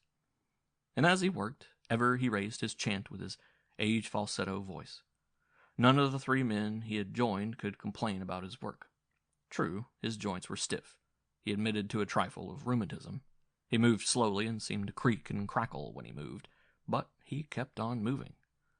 Last into the blankets at night, he was first out in the morning, so that the other 3 had hot coffee before their one before-breakfast pack. And between breakfast and dinner, and between dinner and supper, he always managed to back-trip for several packs himself. 60 pounds was the limit of his burden, however. He could manage 75, but he could not keep it up. Once he tried 90, but collapsed on the trail and was seriously shaky for a couple of days afterward. Work! On a trail where hard-working men learned for the first time what work was, no man worked harder in proportion to his strength than old Tarwater. Driven desperately on by the near thrust of winter, and lured madly on by the dream of gold, they worked to their last ounce of strength and fell by the way. Others, when failure made certain, blew out their brains. Some went mad, and still others, under the irk of the man-destroying strain, broke partnerships and dissolved lifetime friendships with fellows just as good as themselves, and just as strained and mad. Work! Old Tarwater could shame them all, despite his creaking and crackling and the nasty hacking cough he had developed. Early and late, on trail or in camp beside the trail, he was ever in evidence, ever busy at something, ever responsive to the hail of Father Christmas. Wary back-trippers would rest their packs on a log or rock alongside of where he rested his, and would say, "Sing us that song of yourn, Dad, about 49. And when he had wheezingly complied, they would arise under their loads, remark that it was real heartening, and hit the forward trail again. "If ever a man worked his passage and earned it," Big Bill confided to his 2 partners, "that man's our old Skeezix." "You bet," Anson confirmed. "He's a valuable addition to the party, and I, for one, ain't at all disagreeable to the notion of making him a regular partner." "None of that," Charles Creighton cut in. "When we get to Dawson's, we're quit of him. That's the agreement. We'd only have to bury him if we let him stay on with us. Besides, there's going to be a famine, and every ounce of grub will count. Remember, we're feeding him out of our own supply all the way in, and if we run short in the pinch next year, you'll know the reason. Steamboats can't get up grub to Dawson till the middle of June, and that's 9 months away." "Well, you put as much money and outfit in as the rest of us," Big Bill conceded, "and you've a say according." "And I'm going to have my say," Charles asserted with increasing irritability. "And it's lucky for you, with your fool sentiments, that you've got somebody to think ahead for you, else you'd all starve to death. I tell you, that famine's coming. I've been studying the situation. Flour will be $2 a pound, or 10, and no cellars. You mark my words." Across the rubble-covered flats, up the dark canyon to Sheer Camp, past the overhanging and ever-threatening glaciers, to the scales, and from the scales up the steep pitches of ice-scoured rock where packers climbed with hands and feet, old Tarwater camp cooked and packed and sang. He blew across Chilkoot Pass, above Tenderline, in the first swirl of autumn snow. Those below, without firewood, on the bitter rim of Crater Lake, heard from the driving obscurity above them a weird voice chanting. "Like Argus of the ancient times, we leave this modern Greece. Tum-tum, tum-tum, tum-tum, tum-tum, to shear the golden fleece." And out of the snow flurries they saw peer a tall, gaunt form, with whiskers of flying white that blended with the storm, bending under a 60-pound pack of camp dunnage. "Father Christmas!" was the hail, and then, "3 rousing cheers for Father Christmas!" 2 miles beyond Crater Lake lay Happy Camp, so named because here was found the uppermost fringe of the timberline, where men might warm themselves by fire again. Scarcely could it be called timber, for it was a dwarf rock spruce that never raised its loftiest branches higher than a foot above the moss, and that twisted and groveled like a pig vegetable under the moss. Here on the trail leading into Happy Camp, in the first sunshine of half a dozen days, old Tarwater rested his pack against a huge boulder and caught his breath. Around this boulder the trail passed, laden men toiling slowly forward, and men with empty pack straps limping rapidly back for fresh loads. Twice old Tarwater essayed to rise and go on, and each time, warned by his shakiness, sank back to recover more strength. From around the boulder he heard voices in greeting, recognized Charles Creighton's voice, and realized that at last they had met up with young Liverpool. Quickly Charles plunged into business, and Tarwater heard with great distinctness every word of Charles' unflattering description of him, and the proposition to give him passage to Dawson. "A damn fool proposition," was Liverpool's judgment when Charles had concluded. "An old granddaddy is 70. If he's on his last legs, why in hell did you hook up with him? If there's going to be a famine, and it looks like it, we need every ounce of grub for ourselves. We only outfitted for 4, not 5. "It's all right," Tarwater heard Charles assuring the other. "Don't get excited. The old codger agreed to leave the final decision to you when we caught up with you. All you've got to do is put your foot down and say no." "You mean it's up to me to turn the old one down, after you're encouraging him and taking advantage of his work clear from day here?" "It's a hard trail, Liverpool, and only the men that are hard will get through," Charles strove to palliate.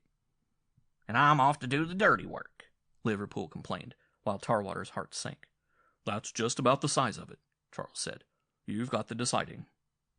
Then old Tarwater's heart uprose again as the air was rent by a cyclone of profanity, from the midst of which crackled sentences like, "Dirty skunks! See you in hell first! My mind's made up!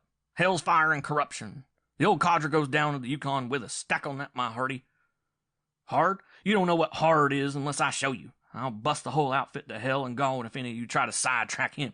Just try to sidetrack him, that's all, and you'll think the day of judgment and all God's blastingness has hit the camp in one chunk." Such was the invigoratingness of Liverpool's flow of speech that, quite without consciousness of effort, the old man arose easily under his load, and strode on toward Happy Camp. From Happy Camp to Long Lake, from Long Lake to Deep Lake, and from Deep Lake up over the enormous Hogback, and down to Linderman, the man-killing race against winter kept on. Men broke their hearts and backs and wept beside the trail in sheer exhaustion. But winter never faltered. The fall gales blew, and amid bitter, soaking rains and ever-increasing snow flurries, Tarwater and the party to which he was attached piled the last of their outfit on the beach. There was no rest. Across the lake, a mile above a roaring torrent, they located a patch of spruce and built their saw pit. Here, by hand, with an adequate whip-saw, they sawed the spruce trunks into lumber. They worked night and day. Thrice on the night shift, underneath in the saw pit, old Tarwater fainted. By day he cooked as well, and in the in-between whiles helped Anson in the building of the boat beside the torrent as the green planks came down. The days grew shorter. The wind shifted into the north and blew unending gales. In the mornings the weary men crawled from their blankets, and in their socks thawed out, their frozen shoes by the fire, Tarwater always had burning for them. Ever arose the increasing tale of famine on the inside. The last grub steamboats up from Bering Sea were stalled by low water at the beginning of the Yukon Flats, hundreds of miles north of Dawson. In fact, they lay at the old Hudson Bay Company's post at Fort Yukon, inside the Arctic Circle. Flour in Dawson was up to $2 a pound, but no one would sell. Bonanza and El Dorado kings, with money to burn, were leaving for the outside because they could buy no grub. Miners' committees were confiscating all grub and putting the population on strict rations. A man who held out an ounce of grub was shot like a dog. A score had been so executed already. And under a strain which had broken so many younger men, old Tarwater began to break. His cough had become terrible, and had not his exhausted comrades slept like the dead, he would have kept them awake nights.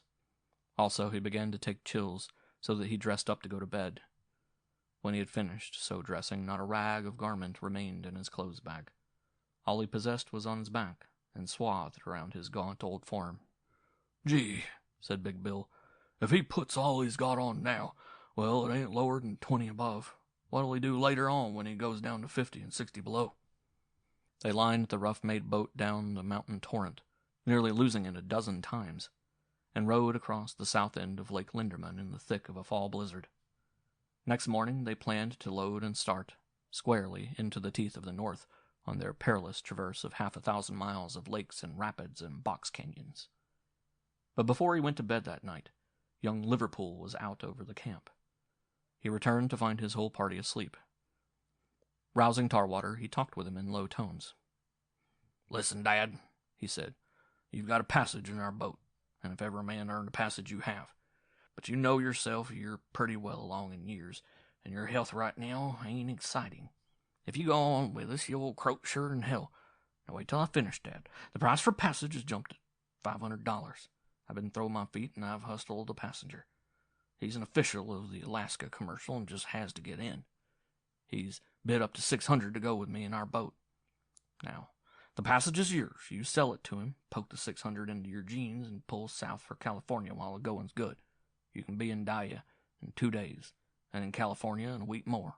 What do you say?"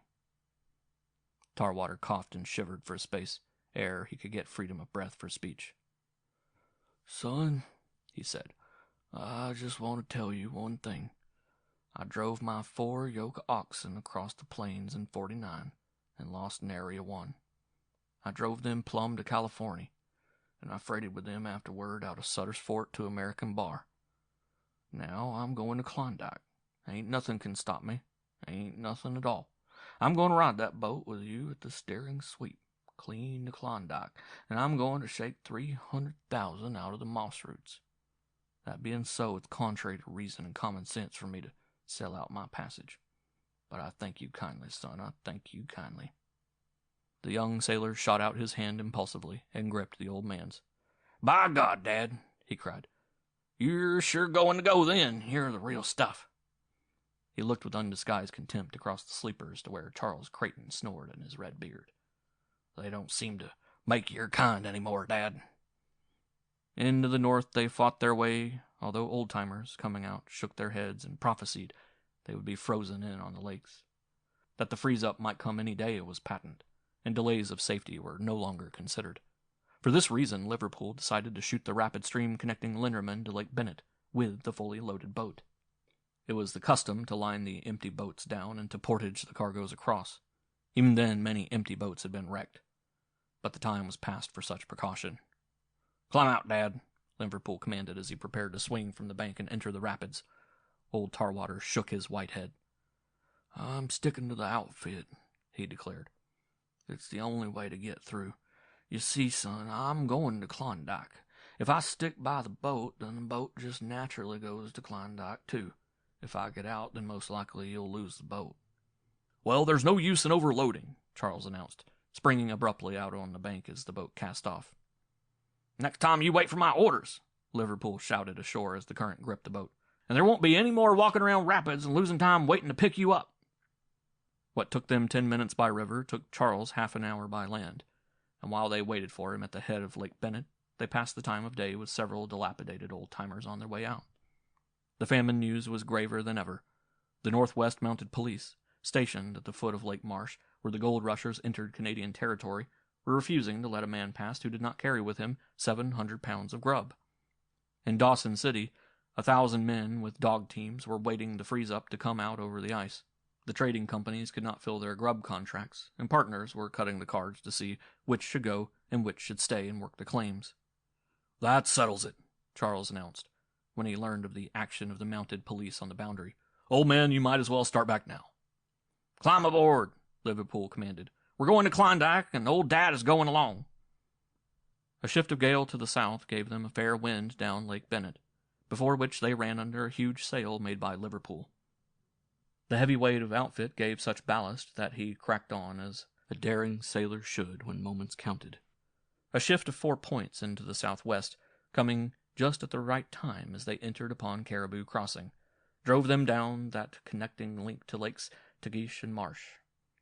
In stormy sunset and twilight they made the dangerous crossing of Great Windy Arm, wherein they beheld 2 other boatloads of gold rushers capsize and drown.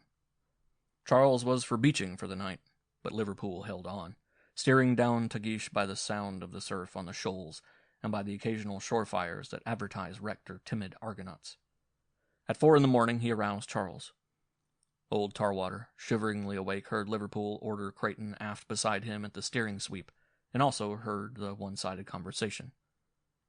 "Just listen, friend Charles, and keep your own mouth shut," Liverpool began. "I want you to get one thing into your head and keep it there. Old Dad's going by the police. Understand?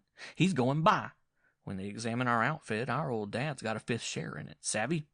That'll put us all way under what we ought to have, but we can bluff it through. Now get this and get it hard. There ain't going to be any fall down on this bluff." "If you think I'd give away on the old codger," Charles began indignantly. "You thought that," Liverpool checked him, "because I never mentioned any such thing. Now get me hard. I don't care what you've been thinking. It's what you're going to think. We'll make the police post sometime this afternoon, and we got to get ready to pull the bluff without a hitch. And a word to the wise is plenty." "If you think I've got it in my mind," Charles began again. "Look here," Liverpool shut him off. "I don't know what's in your mind. I don't want to know. I want you to know what's in my mind. If there's any slip-up, if old Dad gets turned back by the police, I'm going to pick out the first quiet bit of landscape and take you ashore on it, and then I'm going to beat you up to the Queen's taste. Get me and get me hard. It ain't going to be any halfway beating, but a real two-legged, two-fisted, he-man beating. I don't expect I'll kill you, but I'll come down near to half-killing you." "But what can I do?" Charles almost whimpered. "Just one thing," was Liverpool's final word. "You just pray. You pray so hard that old Dad gets by the police that he does get by. That's all. Go back to your blankets." Before they gained Lake Labarge, the land was sheeted with snow that would not melt for half a year. Nor could they lay their boat at will against the bank, for the rim ice was already forming. Inside the mouth of the river, just ere it entered Lake Labarge, they found 100 storm-bound boats of the Argonauts. Out of the north, across the full sweep of the great lake, blew an unending snow gale. 3 mornings they put out and fought it, and the cresting seas it drove that turned to ice as they fell inboard. While the others broke their hearts at the oars, old Tarwater managed to keep up just sufficient circulation to survive by chopping ice and throwing it overboard. Each day for 3 days, beaten to helplessness, they turned tail on the battle and ran back into the sheltering river. By the 4th day, the 100 boats had increased to 300, and the 2,000 Argonauts on board knew that the great gale heralded the freeze-up of Labarge. Beyond, the rapid rivers would continue to run for days. But unless they got beyond, and immediately, they were doomed to be frozen in for 6 months to come.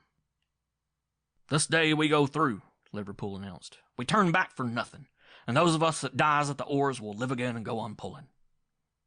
And they went through, winning half the length of the lake by nightfall, and pulling on through all the night hours as the wind went down.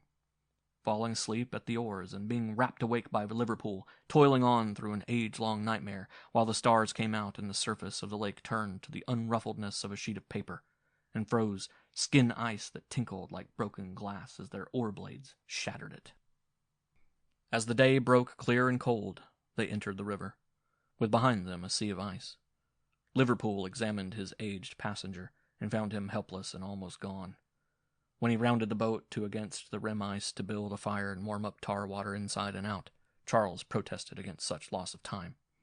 "This ain't business, so don't you come horning in," Liverpool informed him. "I'm running the boat trip, so you just climb out and chop firewood and plenty of it. I'll take care of Dad. You, Anson, make a fire on the bank, and you, Bill, set up the Yukon stove in the boat. Old Dad ain't as young as the rest of us, and for the rest of this voyage he's going to have a fire on board to sit by."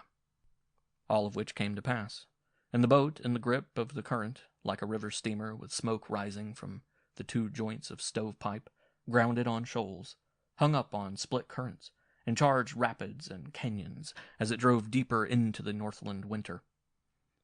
The Big and Little Salmon rivers were throwing mush ice into the main river as they passed, and below the riffles anchor ice arose from the river bottom and coated the surface with crystal scum. Night and day the rim ice grew, till in quiet places it extended out 100 yards from shore. And old Tarwater, with all its clothes on, sat by the stove and kept the fire going. Night and day, not daring to stop for fear of the imminent freeze-up, they dared to run, an increasing mushiness of ice running with them. "What ho, ho, hearty," Liverpool would call out at times. "Cheero," old Tarwater had learned to respond. "What can I ever do for you, son, in payment?" Tarwater, stoking the fire, would sometimes ask Liverpool, beating now one released hand and now the other as he fought for circulation, where he steered in the freezing stern sheets. "Just break out that regular song of yours, old 49er, was the invariable reply. And Tarwater would lift his voice in the cackling chant, as he lifted it at the end, when the boat swung in through driving cake ice and moored to the Dawson City bank, and all waterfront Dawson pricked its ears to hear the triumphant paean.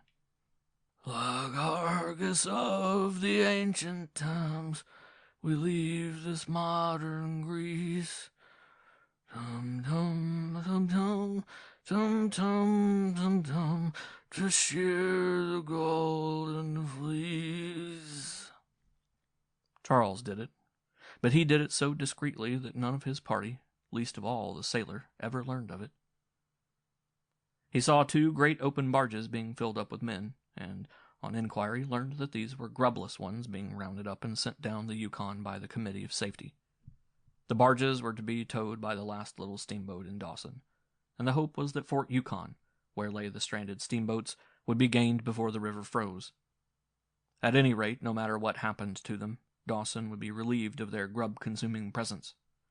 So to the Committee of Safety Charles went, privily to drop a flea in its ear concerning Tarwater's grubless, moneyless, and aged condition. Tarwater was one of the last gathered in, and when young Liverpool returned to the boat from the bank, he saw the barges in a run of cake ice, disappearing around the bend below Moosehide Mountain. Running in cake ice all the way and several times escaping jams in the Yukon flats, the barges made their hundreds of miles of progress farther into the north, and froze up cheek by jowl with the grub fleet. Here inside the Arctic Circle, old Tarwater settled down to pass the long winter. Several hours' work a day, chopping firewood for the steamboat companies, sufficed to keep him in food. For the rest of the time there was nothing to do but hibernate in his log cabin. Warmth, rest, and plenty to eat cured his hacking cough and put him in as good physical condition as was possible for his advanced years. But even before Christmas, the lack of fresh vegetables caused scurvy to break out, and disappointed adventurer after disappointed adventurer took to his bunk in abject surrender to this culminating misfortune. Not so Tarwater. Even before the first symptoms appeared on him, he was putting into practice his one prescription, namely exercise. From the junk of the old trading post he resurrected a number of rusty traps, and from one of the steamboat captains he borrowed a rifle. Thus equipped, he ceased from wood chopping, and began to make more than a mere living, nor was he downhearted when the scurvy broke out on his own body. Ever he ran his trap lines and sang his ancient chant, nor could the pessimist shake his surety of the 300,000 of Alaskan gold he is going to shake out of the moss roots. "But this ain't gold country," they told him. "Gold is where you find it, son, as I should know who was mining before you was born. Way back in '49, was his reply. What was Bonanza Creek but a moose pasture? No miner'd look at it, yet they washed $500 pans and took out $50 million. El Dorado was just as bad. For all you know, right under this here cabin, or right over the next hill, is millions just waiting for a lucky one like me to come and shake it out." At the end of January came his disaster. Some powerful animal that he decided was a bobcat, managing to get caught in one of his smaller traps, dragged it away. A heavy snowfall put a stop midway to his pursuit, losing the trail for him, and losing himself. There were but several hours of daylight each day between the 20 hours of intervening darkness, and his efforts in the gray light and continually falling snow succeeded only in losing him more thoroughly. Fortunately, when winter snow falls in the Northland, the thermometer invariably rises. So instead of the customary 40 and 50 and even 60 degrees below zero, the temperature remained 15 below. Also, he was warmly clad and had a full matchbox. Further to mitigate his predicament, on the 5th day he killed a wounded moose that weighed over half a ton. Making his camp beside it on a spruce bottom, he was prepared to last out the winter, unless a searching party found him or his scurvy grew worse. But at the end of 2 weeks, there had been no sign of search, while his scurvy had undeniably grown worse. Against his fire, banked from outer cold by a shelter wall of spruce boughs, He crouched long hours in sleep and long hours in waking, but the waking hours grew less, becoming semi-waking or half-dreaming hours as the process of hibernation worked their way with him. Slowly, the sparkle point of consciousness and identity that was John Tarwater sank, deeper and deeper, into the profounds of his being that had been compounded ere man was man.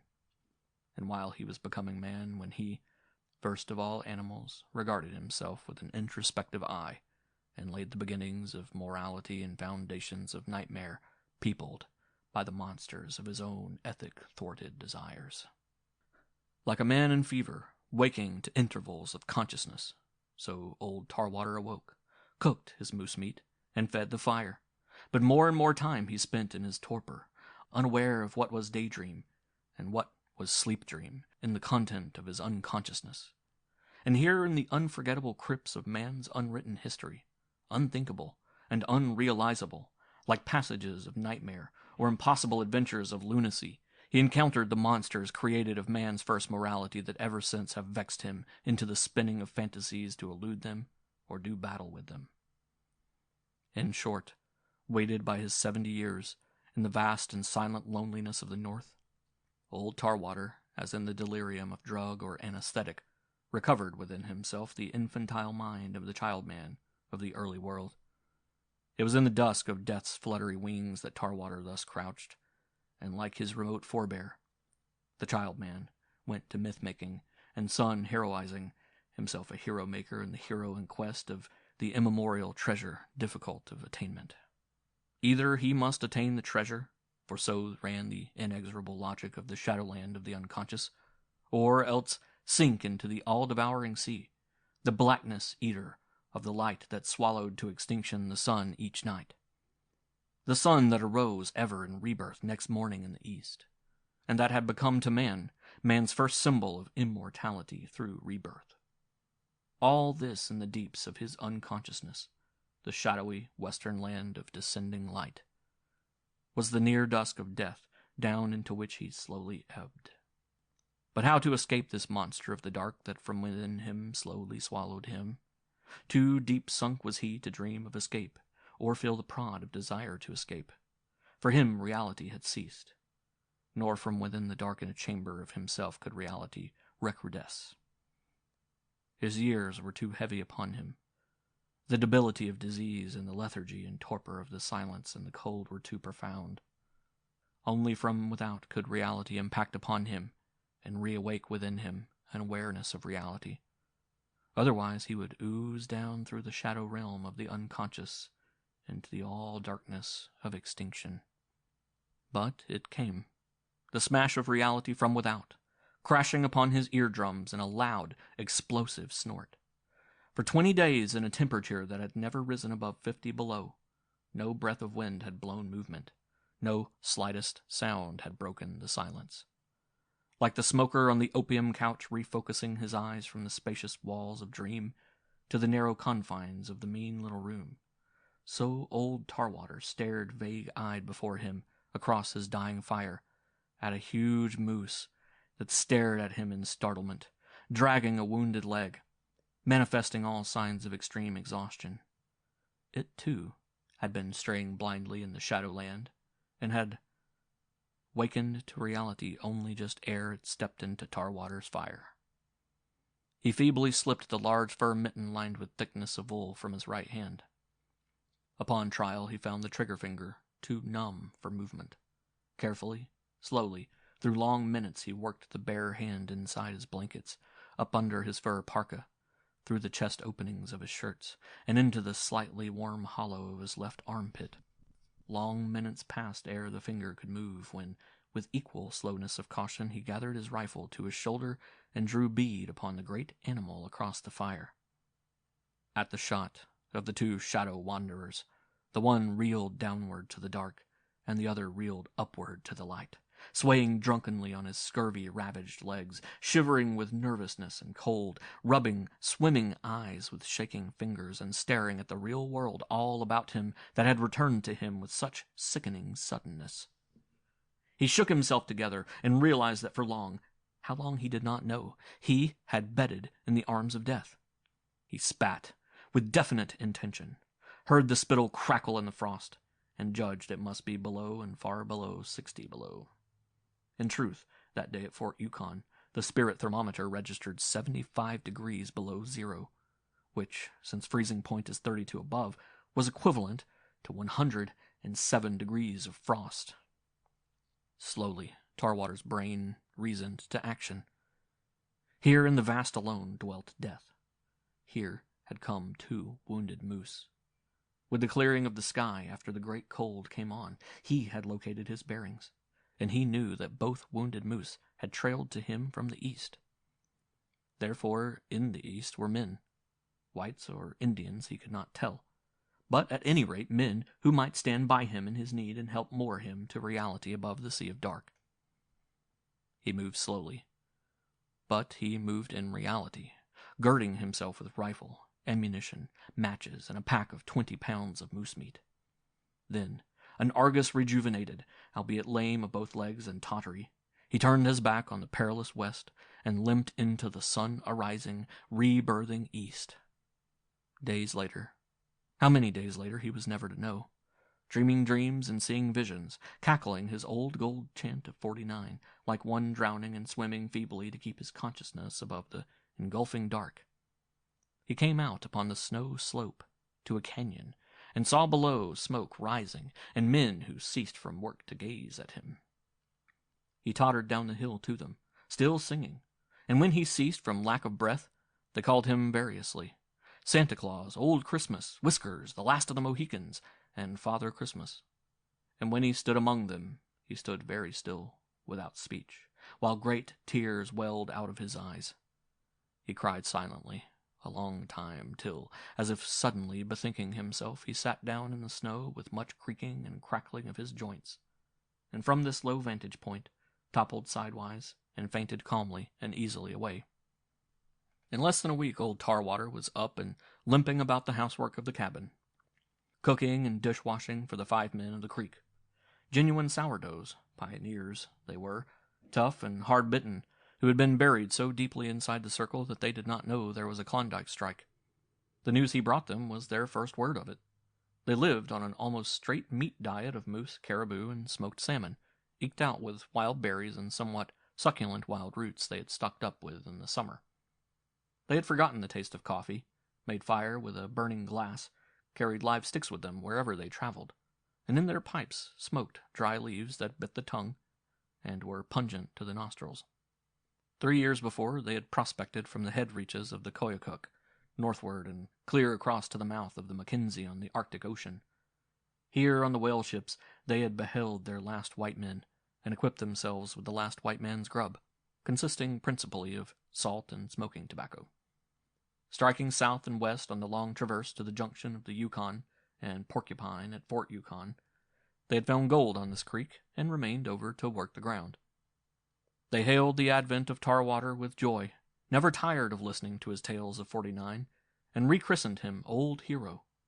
Also with tea made from spruce needles, with concoctions brewed from the inner willow bark, and with sour and bitter roots and bulbs from the ground, they dosed his scurvy out of him, so that he ceased limping and began to lay on flesh over his bony framework. Further, they saw no reason at all why he should not gather a rich treasure of gold from the ground. "Don't know about all of 300,000, they told him one morning at breakfast, ere they departed to their work. "But how do 100,000 do, Old Hero? That's what we figure a claim's worth, the ground being badly spotted, and we've already staked your location notices." "Well, boys," old Tarwater answered, "in thanking you kindly, all I can say is that 100,000 will do nicely, and very nicely for a starter. Of course, I ain't going to stop till I get the full 300,000. That's what I come into the country for." They laughed and applauded his ambition, and reckoned they'd have to hunt a richer creek for him. And Old Hero reckoned that as the spring came on and he grew sprier, he'd have to get out and do a little snooping around himself. "For all anybody knows," he said, pointing to a hillside across the creek bottom, "the moss under the snow there may be plumb rooted in nugget gold." He said no more, but as the sun rose higher and the days grew longer and warmer, he gazed often across the creek at the definite bench formation halfway up the hill, and one day when the thaw was in full swing, he crossed the stream and climbed to the bench. Exposed patches of ground had already thawed an inch deep. On one such patch he stopped, gathered a bunch of moss in his big gnarled hands, and ripped it out by the roots. The sun smoldered on dully glistening yellow. He shook the handful of moss, and coarse nuggets like gravel fell to the ground. It was the golden fleece, ready for the shearing. Not entirely unremembered in Alaskan annals is the summer stampede of 1898 from Fort Yukon to the bench diggings of Tarwater Hill. And when Tarwater sold his holdings to the Bowdy interests for a sheer $500,000 and faced for California, he rode a mule over a new-cut trail, with convenient roadhouses along the way, clear to the steamboat landing at Fort Yukon. At the first meal on the ocean-going steamship out of St. Michael's, a waiter, grayish-haired, pain-ravaged of face, scurvy-twisted of body, served him. Old Tarwater was compelled to look him over twice in order to make certain he was Charles Creighton. "Got it bad, eh, son?" Tarwater queried. "Just my luck," the other complained after recognition and greeting. "Only one of the party that the scurvy attacked. I've been through hell. The other three are all at work and healthy, getting grub stake to prospect up White River this winter.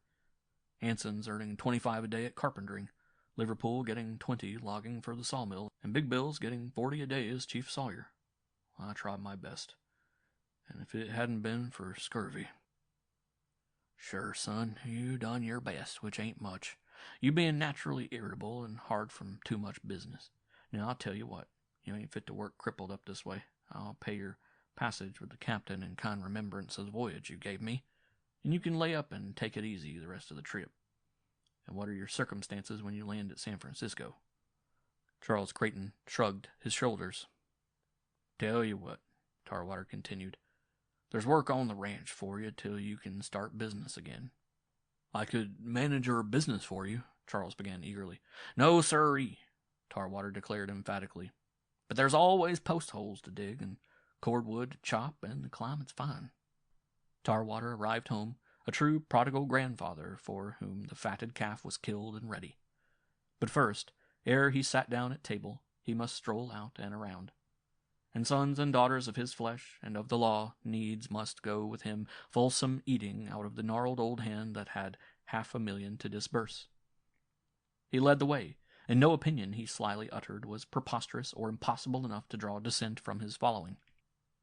Pausing by the ruined water-wheel which he had built from the standing timber, his face beamed as he gazed across the stretches of Tarwater Valley, and on and up the far hills to the summit of Tarwater Mountain, now all his again. A thought came to him that made him avert his face and blow his nose in order to hide the twinkle in his eyes. Still attended by the entire family, he strolled on to the dilapidated barn. He picked up an age-weathered single tree from the ground. "William," he said, "remember that little conversation we had just before I started to Klondike?" "Sure, William, you remember. You told me I was crazy, and I said my father'd wallop the tar out of me with a single tree if I spoke to him that way." "Oh, but that was only fooling," William temporized. William was a grizzled man of 45, and his wife and grown sons stood in the group, curiously watching Grandfather Tarwater take off his coat and hand it to Mary to hold. "William, come here," he commanded imperatively. No matter how reluctantly, William came. "Just a taste, William, son, of what my father give me often enough," old Tarwater crooned as he laid on his son's back and shoulders with the single tree. "Observe, I ain't hitting you on the head. My father had a gosh-wallicking temper, and never drew the line at heads when he went after tar. Don't jerk your elbows back that way. You're likely to get a crack on one by accident. And just tell me one thing, William, son, is there nary notion in your head that I'm crazy?" "No!" William yelped out in pain as he danced about. "You ain't crazy, father. Of course you ain't crazy." "You said it," old Tarwater remarked sententiously, tossing the single tree aside and starting to struggle into his coat.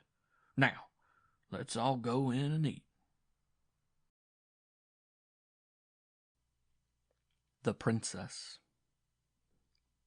A fire burned cheerfully in the jungle camp, and beside the fire lolled a cheerful-seeming though horrible-appearing man. This was a hobo jungle, pitched in a thin strip of woods that lay between a railroad embankment and the bank of a river. But no hobo was the man. So deep sunk was he in the social abyss that a proper hobo would not sit by the same fire with him. A gay cat, who is an ignorant newcomer on the road, might sit with such as he, but only long enough to learn better. Even low-down bendel stiffs and stew bombs, after a once-over, would have passed this man by. A genuine hobo, a couple of punks, or a bunch of tender-yeared road kids might have gone through his rags for any stray pennies or nickels and kicked him out into the darkness. Even an alky stiff would have reckoned himself immeasurably superior. For this man was that hybrid of trampland, an alky stiff that has degenerated into a stew bum with so little self-respect that he will never boil up, and with so little pride that he will eat out of a garbage can. He was truly horrible appearing. He might have been 60 years of age. He might have been 90. His garments might have been discarded by a rag picker. Beside him, an unrolled bundle showed itself as consisting of a ragged overcoat and containing an empty and smoke-blackened tomato can, an empty and battered condensed milk can, some dog meat partly wrapped in brown paper and evidently begged from some butcher shop, a carrot that had been run over in the street by a wagon wheel, 3 greenish cankered and decayed potatoes, and a sugar bun with a mouthful bitten from it and rescued from the gutter, as was made patent by the gutter filth that still encrusted it. A prodigious growth of whiskers, grayish, dirty, and untrimmed for years, sprouted from his face. This hirsute growth should have been white, but the season was summer and it had not been exposed to a rain shower for some time. What was visible of the face looked as if, at some point, it had stopped a hand grenade. The nose was so variously malformed in its healed brokenness that there was no bridge, while one nostril, the size of a pea, opened downward and the other, the size of a robin's egg, tilted upward to the sky.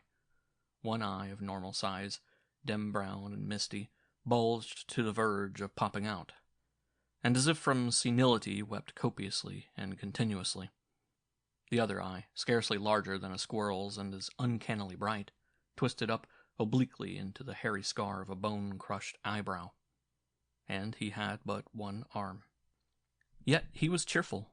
On his face, in mild degree, was depicted sensuous pleasure as he lethargically scratched his ribs with his one hand. He pawed over his food scraps, debated, then drew a 12-ounce druggist bottle from his inside coat pocket. The bottle was full of a colorless liquid, the contemplation of which made his little eye burn brighter and quickened his movements. Picking up the tomato can, he arose, went down the short path to the river, and returned with the can filled with not nice river water. In the condensed milk can, he mixed 1 part of water with 2 parts of fluid from the bottle. This colorless fluid was druggist's alcohol, and as such is known in trampland as alky. Slow footsteps, coming down the side of the railroad embankment, alarmed him ere he could drink. Placing the can carefully upon the ground between his legs, he covered it with his hat and waited anxiously whatever impended. Out of the darkness emerged a man as filthy ragged as he.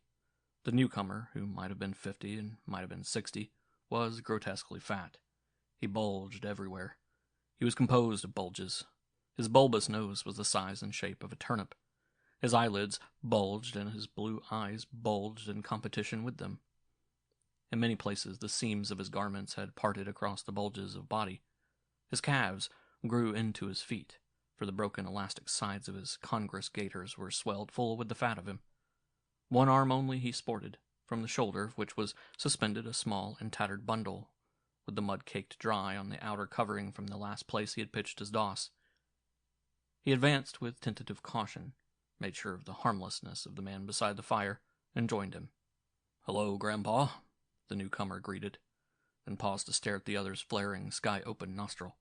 "Say, Whiskers, how'd you keep the night dew out of that nose of yourn?" Whiskers growled an incoherence deep in his throat, and spat into the fire in token that he was not pleased by the question.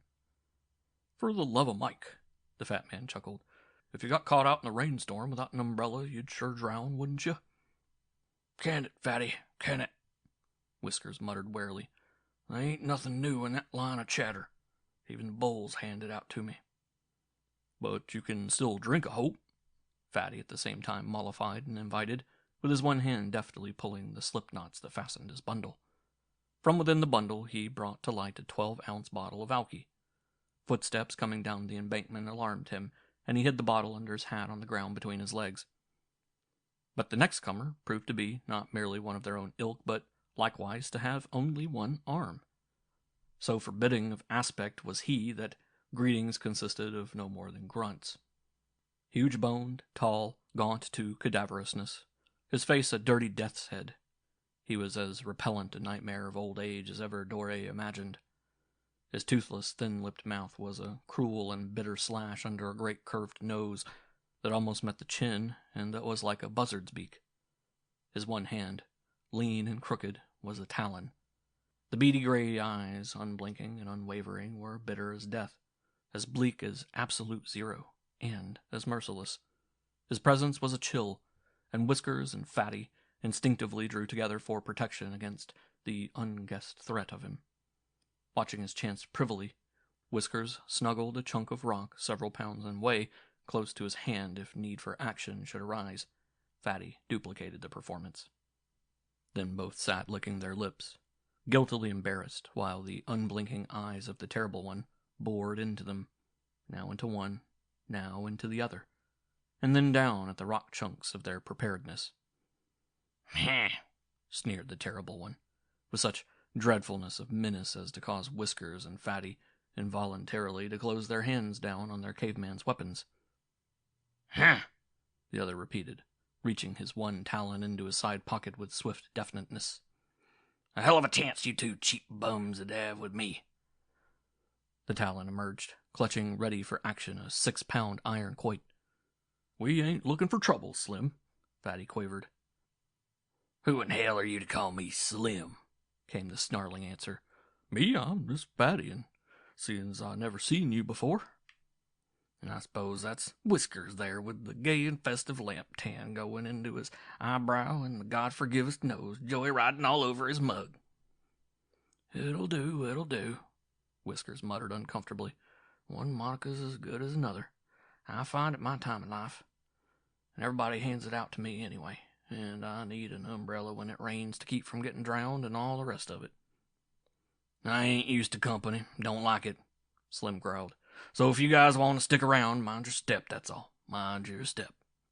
He fished from his pocket a cigar stump, self-evidently shot from the gutter, and prepared to put it in his mouth to chew.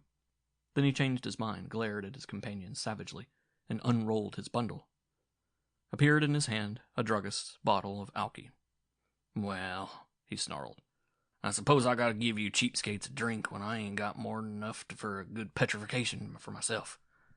Almost a softening flicker of light was imminent in his withered face as he beheld the others proudly lift their hats and exhibit their own supplies.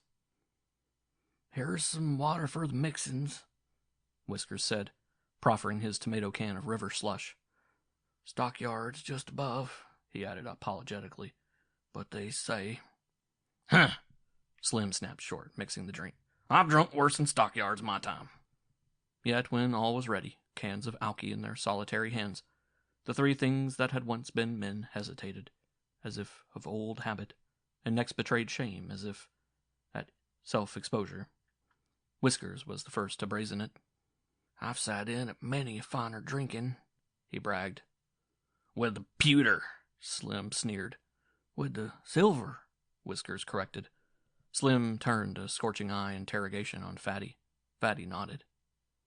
"Beneath the salt," said Slim. "Above it," came Fatty's correction. "I was born above it, and I've never traveled second class, first or steerage, but no intermediate in mine." "Yourself?" Whiskers queried of Slim. "In broken glass to the Queen, God bless her," Slim answered solemnly without snarl or sneer. "In the pantry?" Fatty insinuated. Simultaneously, Slim reached for his quoit and Whiskers and Fatty for their rocks. "Now, don't let's get feverish," Fatty said, dropping his own weapon. "We aren't scum, we're gentlemen. Let's drink like gentlemen." "Let it be a real drinking," Whiskers approved. "Let's get petrified," Slim agreed. "Many a distillery's flowed under the bridge since we were gentlemen, but let's forget the long road we've traveled since and hit our doss in the good old-fashioned in which every gentleman went to bed when we were young. My father done it. Did it, Fatty concurred and corrected, as old recollections exploded long-sealed brain cells of connotation and correct usage. The other two nodded a dissent from similar fathers, and elevated their tin cans of alcohol. By the time each had finished his own bottle and from his rags fished forth a second one, their brains were well mellowed and aglow, although they had not got around to telling their real names. But their English had improved. They spoke it correctly, while the argot of trampland ceased from their lips. "It's my constitution," Whiskers was explaining.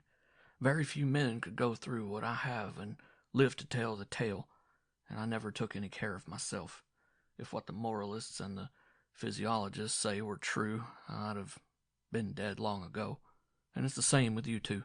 Look at us, at our advanced years, carousing as the young ones don't dare, sleeping out in the open on the ground, never sheltered from frost nor rain nor storm, never afraid of pneumonia or rheumatism that would put half the young ones on their backs in hospital." He broke off to mix another drink, and Fatty took up the tale. "And we've had our fun," he boasted. "And speaking of sweethearts and all," he cribbed from Kipling, "we've rode and we've ranged." "In our time," Slim completed the crib for him. I should say so, Fatty confirmed. "And been loved by princesses. At least I have." "Go on and tell us about it," Whiskers urged. "The night's young, and why shouldn't we remember back to the roofs of kings?" Nothing loth, Fatty cleared his throat for the recital, and cast about in his mind for the best way to begin. "It must be known that I came of good family. Percival Delaney, let us say. Yes, let us say Percival Delaney was not unknown at Oxford once upon a time. Not for scholarship, I am frank to admit, but the gay young dogs of that day, if any be yet alive, would remember him." "My people came over with the Conqueror," Whiskers interrupted, extending his hand to Fatty's in acknowledgment of the introduction. "What name?" Fatty queried. "I did not seem quite to catch it." "Delarose, Chauncey Delarose. The name will serve as well as any." Both completed the handshake and glanced to Slim. "Oh, well, while we're about it," Fatty urged. "Bruce, Cadogan, Cavendish," Slim growled morosely. "Go on, Percival, with your princesses and the roofs of kings." "Oh, I was a rare young devil," Percival obliged. "After I played ducks and drakes at home and sported out over the world, and I was some figure of a man before I lost my shape. Polo, steeplechasing, boxing. I won medals at buck jumping in Australia, and I held more than several swimming records from the quarter of a mile up. Women turned their heads to look when I went by. The women, God bless them!" And Fatty, alias Percival Delaney, a grotesque of manhood, put his bulgy hand to his puffed lips and kissed audibly into the starry vault of the sky. "And the princess," he resumed with another kiss to the stars, "she was as fine a figure of a woman as I was a man, as high-spirited and courageous, as reckless and daredevilish. Lord, Lord, in the water she was a mermaid, a sea-goddess, and when it came to blood, beside her I was a parvenu, her royal line traced back into the midst of antiquity. She was not a daughter of fair-skinned folk. Tawny golden was she, with golden brown eyes, and her hair that fell to her knees was blue, black, and straight, with just the curly, tendrily tendency that gives to woman's hair its charm. Oh, there were no kinks in it, any more than were there kinks in the hair of her entire genealogy. For she was a Polynesian, glowing, golden, lovely, and lovable, royal Polynesian." Again he paused to kiss his hand to the memory of her, and Slim, alias Bruce Cadogan Cavendish, took advantage to interject. "Huh, maybe you didn't shine in scholarship, but at least you gleaned vocabulary out of Oxford."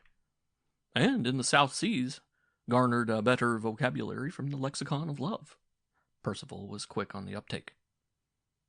"It was the island of Talofa," he went on, "meaning love, the island of love, and it was her island. Her father, the king, an old man, sat on his mats with paralyzed knees and drank square-faced gin all day, and most of the night, out of grief, sheer grief. She, my princess, was the only issue, her brother having been lost in their double canoe in a hurricane while coming up from a voyage to Samoa. And among the Polynesians, The royal women have equal right with the men to rule. In fact, they trace their genealogies always by the female line. To this, both Chauncey Delarose and Bruce Cadogan Cavendish nodded prompt affirmation. "Ah," said Percival, "I perceive you both know the South Seas, wherefore, without undue expenditure of verbiage on my part, I am assured that you will appreciate the charm of my princess, the Princess Tunui of Talofa, the Princess of the Isle of Love." He kissed his hand to her, sipped from his condensed milk can a man-sized drink of druggist's alcohol, and to her again kissed her hand. But she was coy, and ever she fluttered near to me, but never near enough. When my arm went out to her to girdle her, presto, she was not there. I knew as never before, nor since, the thousand dear and delightful anguishes of love, frustrated, but ever resilient and beckoned on by the very goddess of love. "Some vocabulary," Bruce Cadogan Cavendish muttered, in aside to Chauncey Delarose. But Percival Delaney was not to be deterred. He kissed his pudgy hand aloft into the night, and held warmly on. "No fond agonies of rapture deferred that were not lavished upon me by my dear princess, herself ever alluring delight of promise, flitting just beyond my reach. Ever sweet lover's inferno, unguessed of by Dante, she led me through. Ah, those swooning tropic nights under our palm trees, the distant surf, a languorous murmur, as from some vast seashell of mystery, when she, my princess, all but melted to my yearning, and with her laughter that was as silver strings by buds and blossoms smitten, all but made lunacy of my lover's ardency. It was by my wrestling with the champions of Talofa that I first interested her. It was by my prowess at swimming that I awoke her, and it was by a certain swimming deed that I won from her more than coquettish smiles and shy timidities of feigned retreat. We were squidding that day, out on the reef, undoubtedly, diving down the face of the wall of the reef, 5 fathoms, 10 fathoms, any depth within reason, and shoving our squid sticks into the likely holes and crannies of the coral where squid might be layering, with the squid stick bluntly sharp at both ends, perhaps a foot long and held crosswise in the hand. The trick was to gouge any lazing squid until he closed his tentacles around the fist, stick, and arm. Then you had him, and came to the surface with him, and hit him in the head, which is the center of him, and peeled him off into the waiting canoe. And to think I used to do that!" Percival Delaney paused a moment, a glimmer of awe on his rotund face as he contemplated the mighty picture of his youth. "Why, I pulled out a squid with tentacles 8 feet long and done it under 50 feet of water. I could stay down 4 minutes. I've gone down with a coral rock to sink me in 110 feet to clear a fouled anchor, and I could back dive with a once-over and go in 10 feet first from 80 feet above the surface." "Quit it, delete it, cease it," Chauncey Delarose admonished testily. "Tell of the princess, that's what makes old blood leap again. Almost can I see her. Was she wonderful?" Percival Delaney kissed unutterable affirmation. "I have said she was a mermaid. She was. I know she swam 36 hours before being rescued, after her schooner was capsized in a double squall. I have seen her do 90 feet, and bring up pearl shell in each hand. She was wonderful. As a woman she was ravishing, sublime. I have said she was a sea goddess. She was. Oh, for a Phidias or a Praxiteles to have made the wonder of her body immortal! And that day out for squid on the reef, I was almost sick for her. Mad. I know I was mad for her. We would step over the side from the big canoe and swim down side by side into the delicious depths of cool and color, and she would look at me as we swam, and with her eyes tantalize me to further madness. And at last, down, far down, I lost myself and reached for her. She eluded me like the mermaid she was, and I saw the laughter on her face as she fled. She fled deeper, and I knew I had her, for I was between her and the surface. But in the muck, coral, sand of the bottom she made a churning with her squid stick. It was the old trick to escape a shark, and she worked it on me, rolling the water so that I could not see her, and when I came up she was there ahead of me, clinging to the side of the canoe and laughing. Almost I would not be denied, but not for nothing was she a princess. She rested her hand on my arm and compelled me to listen. We should play a game, she said, enter into a competition for which should get the more squid, the biggest squid and the smallest squid. Since the wagers were kisses, you can well imagine I went down on the first next dive with soul aflame. I got no squid. Never again in all my life have I dived for squid. Perhaps we were 5 fathoms down and explored the face of the reef wall for lurking places of our prey when it happened.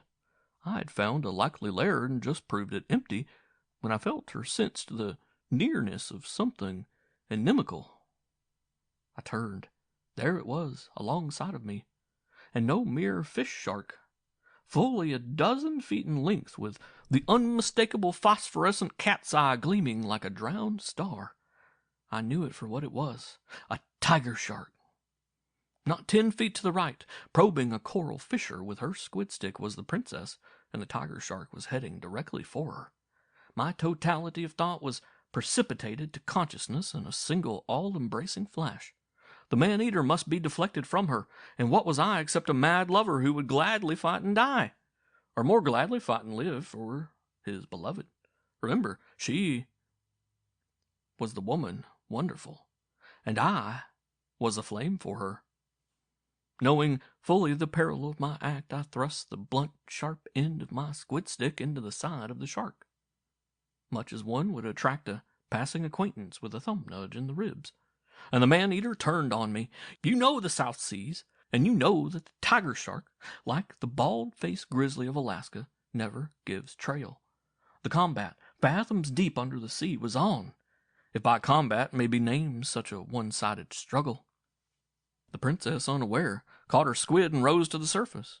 The man-eater rushed me. I fended him off with both hands on his nose above his thousand-toothed open mouth, so that he backed me against the sharp coral. The scars are there to this day. Whenever I tried to rise, he rushed me, and I could not remain down there indefinitely without air. Whenever he rushed me, I fended him off with my hands on his nose, and I would have escaped unharmed except for the slip of my right hand into his mouth that went to the elbow. His jaws closed just below the elbow. You know how a shark's teeth are. Once in, they cannot be released. They must go through to complete the bite, but they cannot go through heavy bone.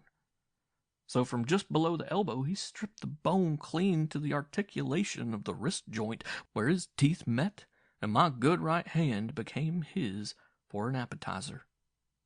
But while he was doing this, I drove the thumb of my left hand to the hilt into his eye orifice and popped out his eye. This did not stop him. The meat had maddened him. He pursued the gushing stump of my wrist. Half a dozen times I fended with my intact arm. Then he got the poor mangled arm again, closed down, and stripped the meat off the bone from the shoulder down to the elbow joint, where his teeth met, and he was free of his second mouthful of me. But at the same time, with my good arm, I thumbed out his remaining eye. Percival Delaney shrugged his shoulders ere he resumed. From above, those in the canoe had beheld the entire happening, and were loud in praise of my deed. To this day they still sing the song of me and tell the tale of me and the princess. His pause was brief but significant. The princess married me. Oh, well, a day and lack a day, the whirligig of time and fortune, the topsy-turviness of luck, the wooden shoe going up and the polished heel descending a French gunboat, a conquered island kingdom of Oceania, today ruled over by a peasant-born, unlettered, colonial gendarme, and... He completed the sentence, and the tale by burying his face in the down-tilted mouth of the condensed milk can, and by gurgling the corrosive drink down his throat in thirsty gulps. After an appropriate pause, Chauncey Delarose, otherwise Whiskers, took up the tale. Far be it from me to boast of no matter what place of birth I have descended from, to sit here by this fire with such as chance along.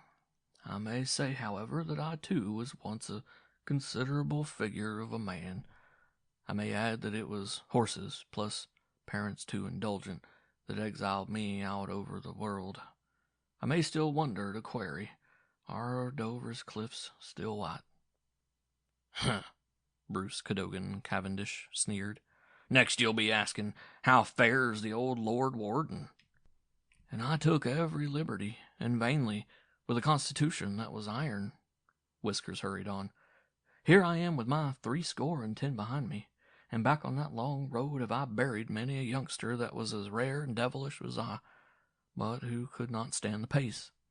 I knew the worst too young, and now I know the worst too old. But there was a time, alas, all too short, when I knew the best. I too kissed my hand to the princess of my heart. She was truly a princess, Polynesian, 1,000 miles and more away to the eastward and the south from Delaney's Island of Love. The natives of all around that part of the South Seas called it the Jolly Island. Their own name, the name of the people who dwelt thereon, translates delicately and justly into the Island of Tranquil Laughter. On the chart you will find the erroneous name given to it by the old navigators to be Monotomana. The seafaring gentry, the round ocean around, called it the Adamless Eden, and the missionaries for a time called it God's Witness. So great had been their success at converting the inhabitants. As for me, it was and ever shall be paradise. It was my paradise, for it was there my princess lived. John Azabeli Tungi was king. He was full-blooded native, descended out of the old and highest chief stock that traced back to Manua, which was the primeval sea home of the race. Also was he known as John the Apostate. He lived a long life and apostatized frequently. First converted by the Catholics, he threw down the idols, broke the taboos, cleaned out the native priests, and executed a few of the recalcitrant ones, and sent all his subjects to church. Next he fell for the traders, who developed in him a champagne thirst, and he shipped off the Catholic priests to New Zealand. The great majority of his subjects always followed his lead, and having no religion at all, ensued the time of the great licentiousness, when by all South Seas missionaries his island in sermons was spoken of as Babylon. But the traders ruined his digestion with too much champagne, and after several years he fell for the gospel according to the Methodists, sent his people to church, and cleaned up the beach and the trading crowd so spick and span that he would not permit them to smoke a pipe out of doors on Sunday, and fined one of the chief traders 100 gold sovereigns for washing his schooner's decks on the Sabbath morn. That was the time of the blue laws, but perhaps it was too rigorous for King John. Off he packed the Methodists. One fine day exiled 700 of his people to Samoa for sticking to Methodism, and of all things invented a religion of his own, with himself the figurehead of worship. In this he was aided and abetted by a renegade Fijian. This lasted 5 years. Maybe he grew tired of being God, or maybe it was because the Fijian decamped with the 6,000 pounds in the royal treasury. But at any rate, the second Reformed Wesleyans got him, and his entire kingdom went Wesleyan. The pioneer Wesleyan missionary he actually made prime minister. And what he did to the trading crowd was a caution. Why, in the end, King John's kingdom was blacklisted and boycotted by the traders, till the revenues diminished to zero. The people went bankrupt, and King John couldn't borrow a shilling from his most powerful chief. By this time he was getting old and philosophic and tolerant and spiritually atavistic.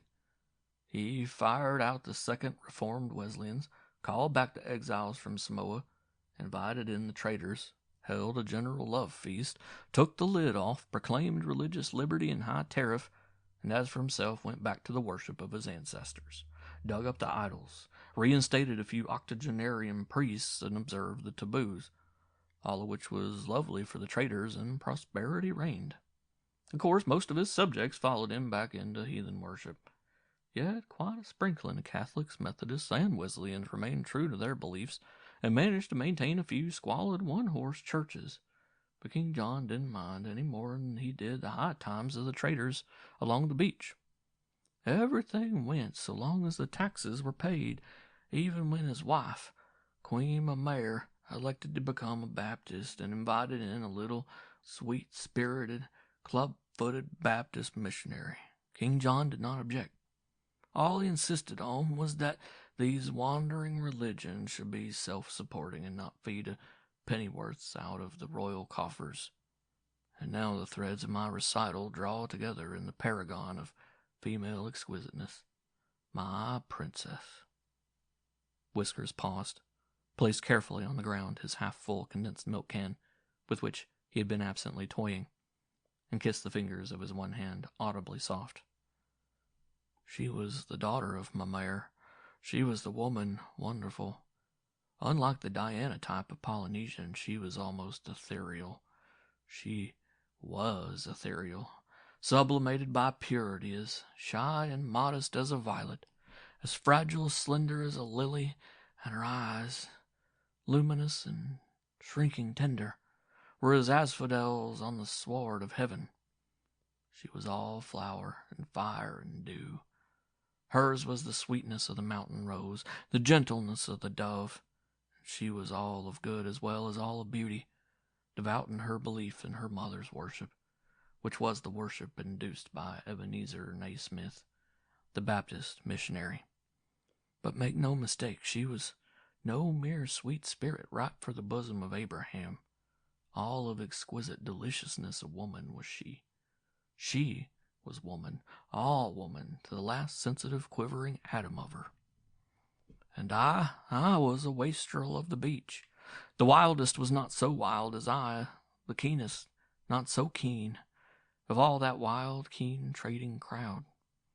It was esteemed I played the stiffest hand poker. I was the only living man, white, brown, or black, who dared run the Cooney Passage in the dark. And on a black night I've done it under reefs in a gale of wind. Well, anyway, I had a bad reputation on a beach where there were no good reputations.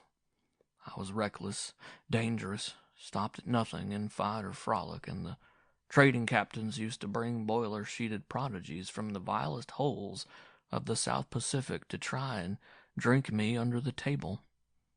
I remember one, a calcined Scotchman from the New Hebrides. It was a great drinking. He died of it, and we laded him aboard ship, pickled in a cask of trade rum, and sent him back to his own place. A fair sample, of the antic tricks we cut up on the beach of Monotomana. And of all unthinkable things, what did I up and do one day but look upon the princess, to find her good and to fall in love with her? It was the real thing. I was as mad as a March hare, and after that I got only madder. I reformed. Think of that. Think of what a slip of a woman can do to a busy roving man. By the Lord Harry, it's true, I reformed. I went to church. Hear me. I became converted. I cleared my soul before God and kept my hands. I had two then, off the ribald crew of the beach when it laughed at this, my latest antic, and wanted to know what was my game. I tell you, I reformed and gave myself in passion and sincerity to a religious experience that has made me tolerant of all religion ever since. I discharged my best captain for immorality. So did I my cook, and a better never boil water in Monotomana. For the same reason I discharged my chief clerk, and for the first time in the history of trading, my schooners to the westward carried Bibles in their stock. I built a little anchorite bungalow uptown on a mango-lined street squarely alongside the little house occupied by Ebenezer Naismith, and I made him my pal and comrade, and found him a veritable honeypot of sweetnesses and goodnesses. And he was a man, through and through a man, and he died long after like a man, which I would like to tell you about, were the tale of it not so deservedly long.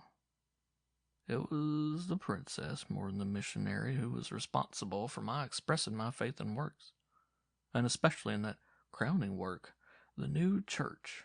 Our church, the Queen Mother's church. Our poor church, she said to me one night after prayer meeting. I had been converted only a fortnight. It is so small its congregation can never grow, and the roof leaks, and King John, my hard-hearted father, will not contribute a penny. Yet he has a big balance in the treasury, and Monotomana is not poor. Much money is made and squandered, I know. I hear the gossip of the wild ways of the beach. Less than a month ago you lost more in one night gambling at cards than the cost of the upkeep of our poor church for a year. And I told her it was true, but that it was before I had seen the light. I'd had an infernal run of bad luck. I told her I had not tasted liquor since, nor turned a card. I told her the roof would be repaired at once by Christian carpenters selected by her from the congregation. But she was filled with the thought of a great revival that Ebenezer Naismith could preach. She was a dear saint, and she spoke of a great church, saying, "You are rich, you have many schooners and traders in far islands, and I have heard of a great contract you have signed to recruit labor for the German plantations of Upolu. They say, next to Schweitzer, you are the richest trader here. I should love to see some use of all this money placed to the glory of God. It would be a noble thing to do, and I should be proud to know the man who would do it." I told her that Ebenezer Naismith would preach the revival and that I would build a church great enough in which to house it. "As big as the Catholic Church?" she asked. This was the ruined cathedral, built at the time when the entire population was converted, and it was a large order, but I was afire with love, and I told her that the church I would build would be even bigger. "But it will take money," I explained, "and it takes time to make money." "You have much," she said. "Some say you have more money than my father the king." "I have more credit," I explained, "but you do not understand money. It takes money to have credit. So with the money I have and the credit I have, I will work to make more money and credit, and the church shall be built." Work! I was a surprise to myself. It is an amazement the amount of time a man finds on his hands after he's given up carousing and gambling and all the time eating diversions of the beach. And I didn't waste a second of all my new-found time, and instead I worked it overtime. I did the work of half a dozen men. I became a driver.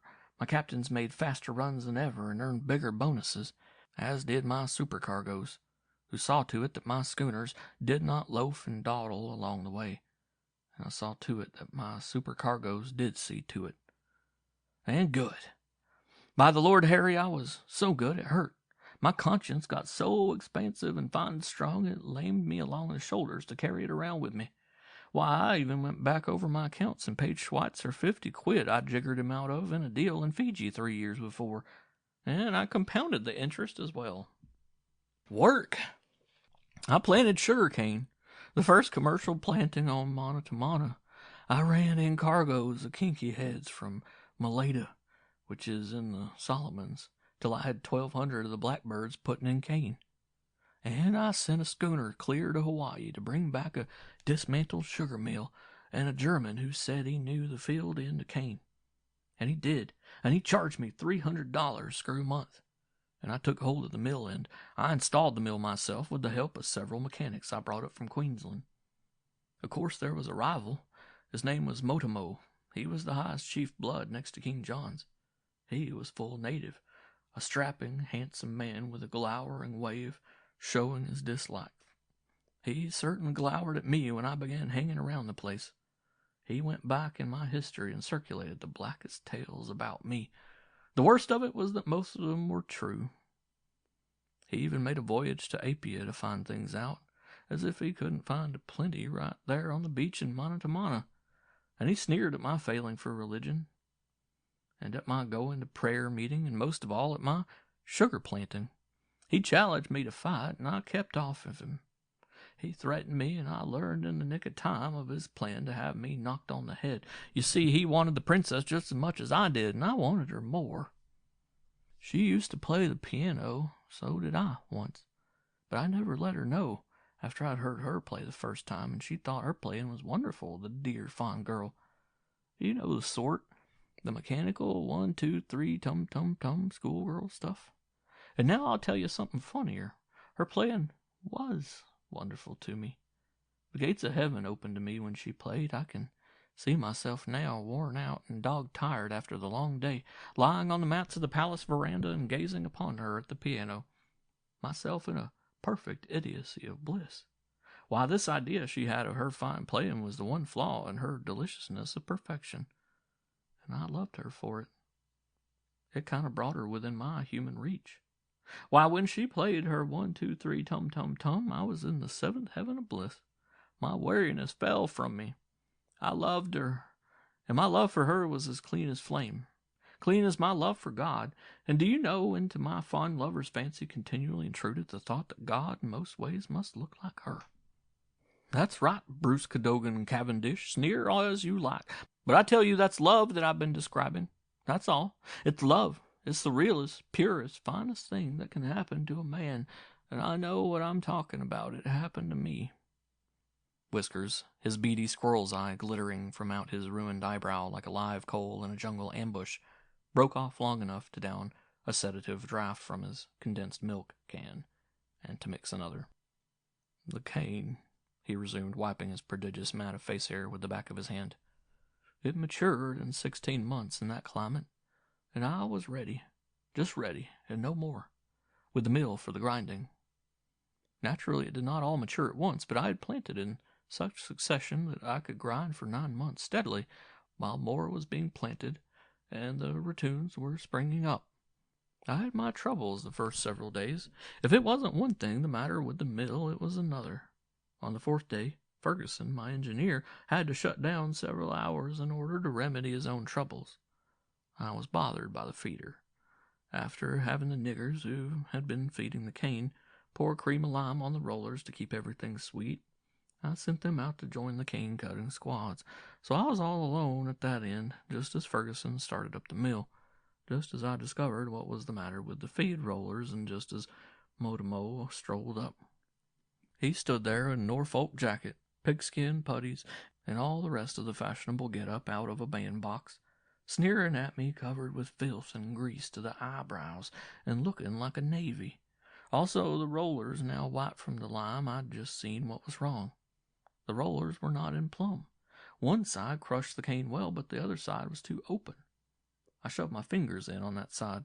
The big toothed cogs on the rollers did not touch my fingers, and yet suddenly they did. With the grip of 10,000 devils, my fingertips were caught, drawn in, and pulped to, well, just pulp. And like a slick of cane, I had started on my way. There was no stopping me. 10,000 horses could not have pulled me back. There was nothing to stop me. Hand, arm, shoulder, head, and chest, down to the toes of me, I was doomed to feed through. It did hurt. It hurt so much it did not hurt me at all. Quite detached, almost, may I say. I looked at my hand being ground up, knuckle by knuckle, joint by joint.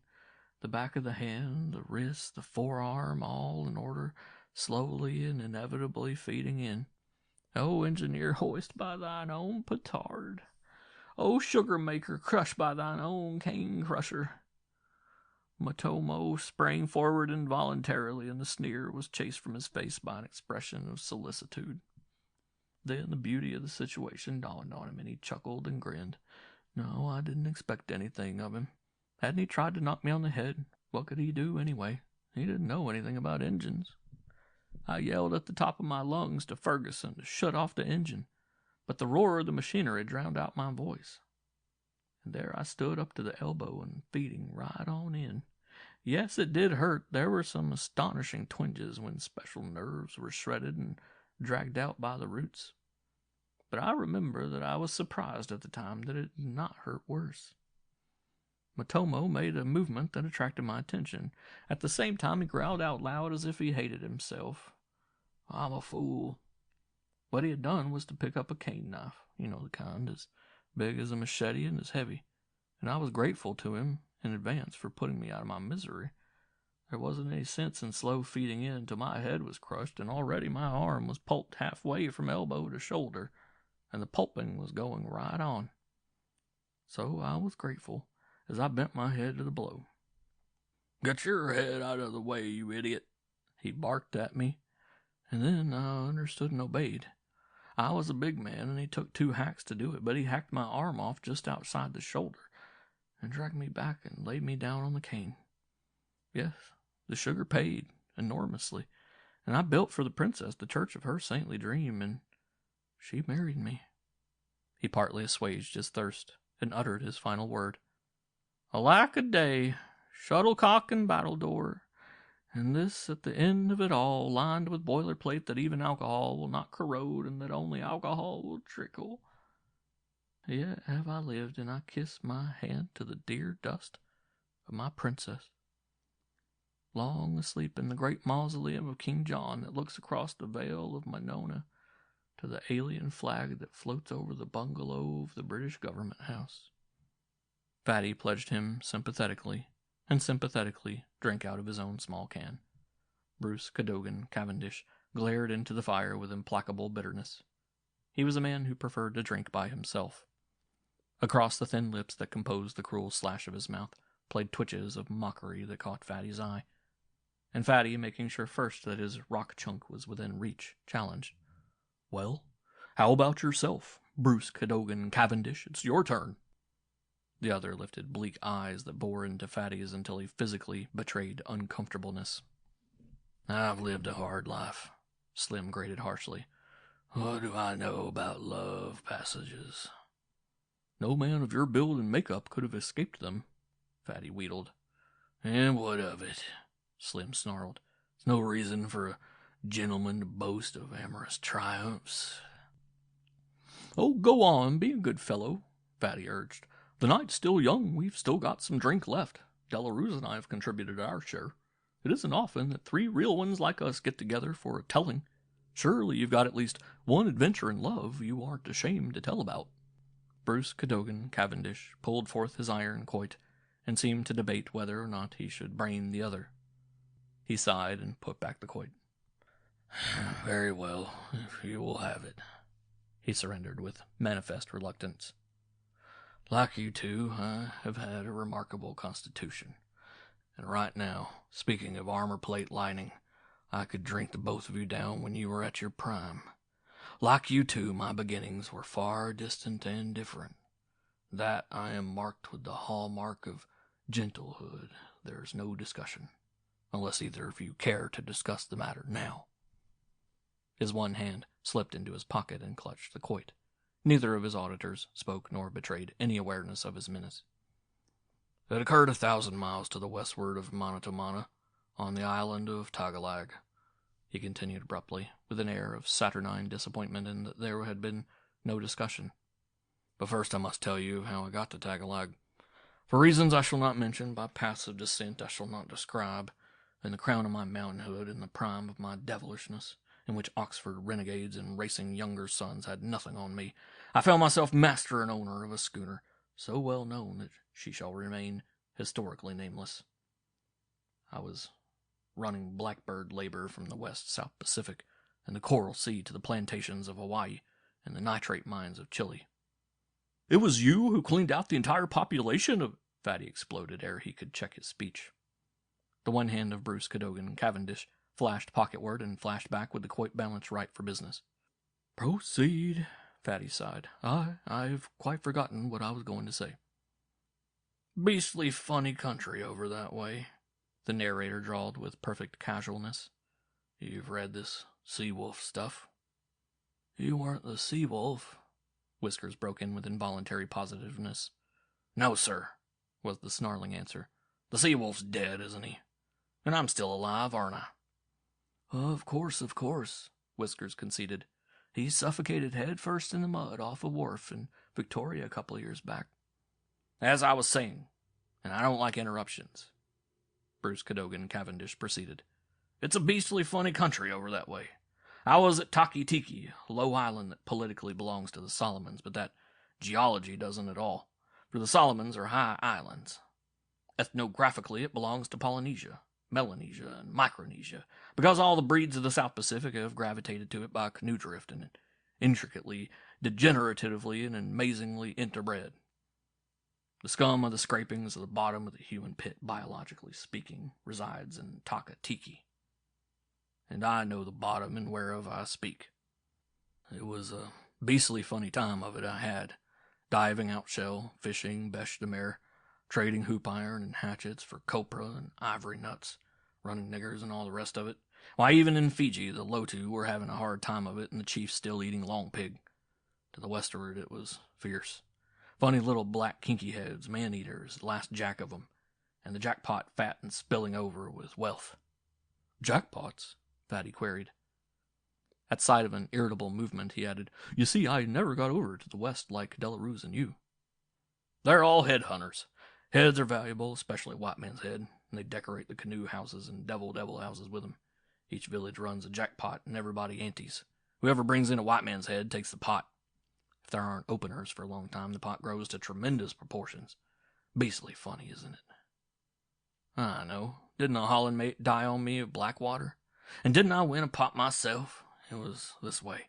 We were lying at Lengo Louie at the time. I never let on and arranged the affair with Johnny, my boat steerer.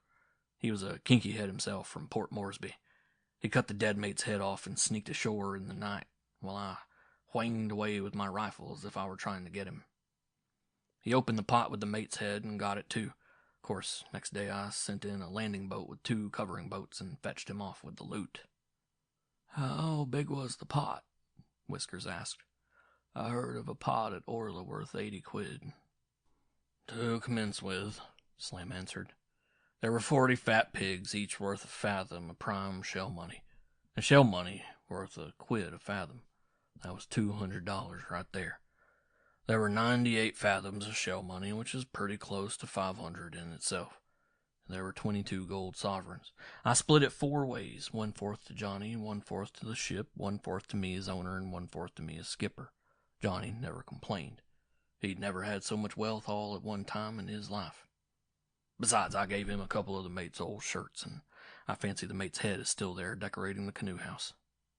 Not exactly a Christian burial of a Christian, Whiskers observed. But a lucrative burial, Slim retorted. I had to feed the rest of the mate overside to the sharks for nothing. Think of feeding an $800 head along with it. It would have been criminal waste and stark lunacy. Well, anyway, it was all beastly funny over there to the westward, and without telling you the scrape I got into at Taki Tiki, except that I sailed away with 200 kinky heads for Queensland labor, and for my manner of collecting them had 2 British ships of war combing the Pacific for me. I changed my course and ran to the westward, thinking to dispose of the lot to the Spanish plantations on Bangor. Typhoon season. We caught it. The Mary Mist was my schooner's name, and I had thought she was stoutly built until she hit that typhoon. I never saw such seas. They pounded that stout craft to pieces, literally so. The sticks were jerked out of her, deck houses splintered to matchwood, rails ripped off, and after the worst had passed on, the covering boards began to go. We just managed to repair what was left of one boat and keep the schooner afloat only till the sea went down barely enough to get away. And we outfitted that boat in a hurry. The carpenter and I were the last, and we had to jump for it as we went down. There were only 4 of us. Lost all the niggers? Whisker inquired. Some of 'em swam for some time, Slim replied. But I don't fancy they made the land. We were 10 days in doing it, and we had a spanking breeze most of the way. And what do you think we had in the boat with us? Cases of square-faced gin and cases of dynamite. Funny, wasn't it? Well, it got funnier later on. Oh, there was a small beaker of water, a little salt horse, and some saltwater-soaked sea biscuit, enough to keep us alive to Tagalog. Now, Tagalog is the disappointingest island I've ever beheld. It shows up out of the sea as you can make its fall 20 miles off. It is a volcano cone thrust up out of the deep sea with a segment of the crater wall broken out. This gives sea entrance to the crater itself and makes a fine sheltered harbor. And that's all. Nothing lives there. The outside and the inside of the crater are too steep. At one place inside is a patch of about 1,000 coconut palms, and that's all, as I said, saving a few insects. No 4-legged thing, even a rat, inhabits the place. And it's funny, most awful funny, with all those coconuts, not even a coconut crab. The only meat food living was schools of mullet in the harbor. Fattest, finest, biggest mullet I ever laid eyes on. And the 4 of us landed on the little beach and set up housekeeping among the coconuts with a larder full of dynamite and square-face. Why don't you laugh? It's funny, I tell you. Try it sometime. Holland gin and straight coconut diet. Never been able to look at a confectioner's window in the face since. No, I'm not strong on religion like Chauncey Delarue's there. But I have some primitive ideas, and my concept of hell is an illimitable coconut plantation, stocked with cases of square-face and populated by shipwrecked mariners. Funny? It must make the devil scream. You know, straight coconut's what the agriculturists call an unbalanced ration. It certainly unbalanced our digestions. We got so that whenever hunger took an extra bite at us, we took another drink of gin. After a couple of weeks of it, Olaf, a square-head sailor, got an idea. It came when he was full of gin, and we, being in the same fix, just watched him shove a cap and short fuse into a stick of dynamite and stroll down toward the boat. It dawned on me that he was going to shoot fish if there were any about, but the sun was beastly hot, and I just reclined there and hoped he'd have luck. About half an hour after he disappeared, we heard the explosion, but he didn't come back. We waited till the cool of sunset and down on the beach found what had become of him. The boat was there all right, grounded by the prevailing breeze, but there was no Olaf. He would never have to eat coconut again. We went back shakier than ever and cracked another square face. The next day, the cook announced that he would rather take his chance with dynamite than continue trying to exist on coconut. And that, though he didn't know anything about dynamite, he knew a sight too much about coconut. So we bit the detonator down for him, shoved in a fuse, and picked him a good fire stick while he jolted up with a couple more stiff ones of gin. It was the same program as the day before. After a while, we heard the explosion, and a twilight went down in the boat, from which we scraped enough of the cook for a funeral. The carpenter and I stuck it out 2 days more. Then we drew straws for it, and it was his turn. We parted with harsh words, for he wanted to take a square face along to refresh himself by the way, while I was set against running any chance of wasting the gin.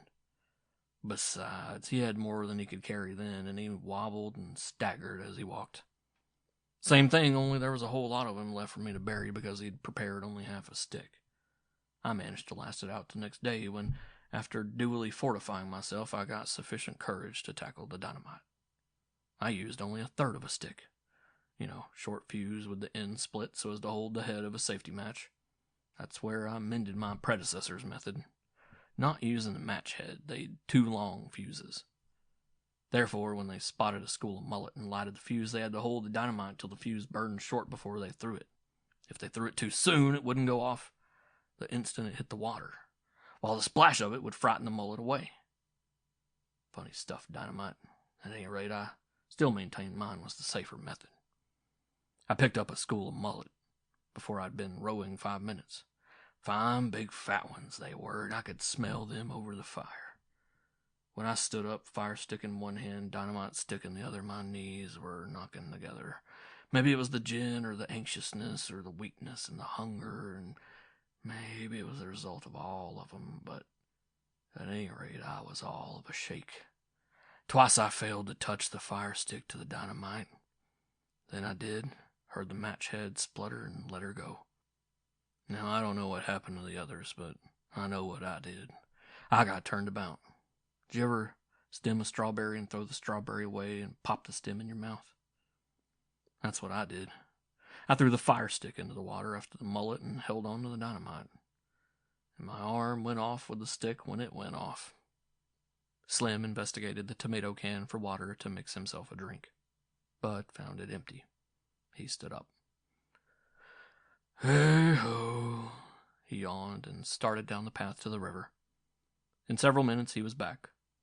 He mixed the due quantity of river slush with the alcohol, took a long, solitary drink, and stared with bitter moodiness into the fire. Yes, but, Fatty suggested, what happened then? Oh, said Slim. Then the princess married me, of course. But you were the only person left, and there wasn't any princess, Whiskers cried out abruptly, and then let his voice trail away to embarrassed silence. Slim stared unblinkingly into the fire. Percival Delaney and Chauncey Delarose looked at each other. Quietly, in solemn silence, each with his one arm aided the one arm of the other in rolling and tying his bundle. And in silence, bundles slung on shoulders, they went away out of the circle of firelight. Not until they reached the top of the railroad embankment did they speak. No gentleman would have done it, said Whiskers. No gentleman would have done it, Fatty agreed.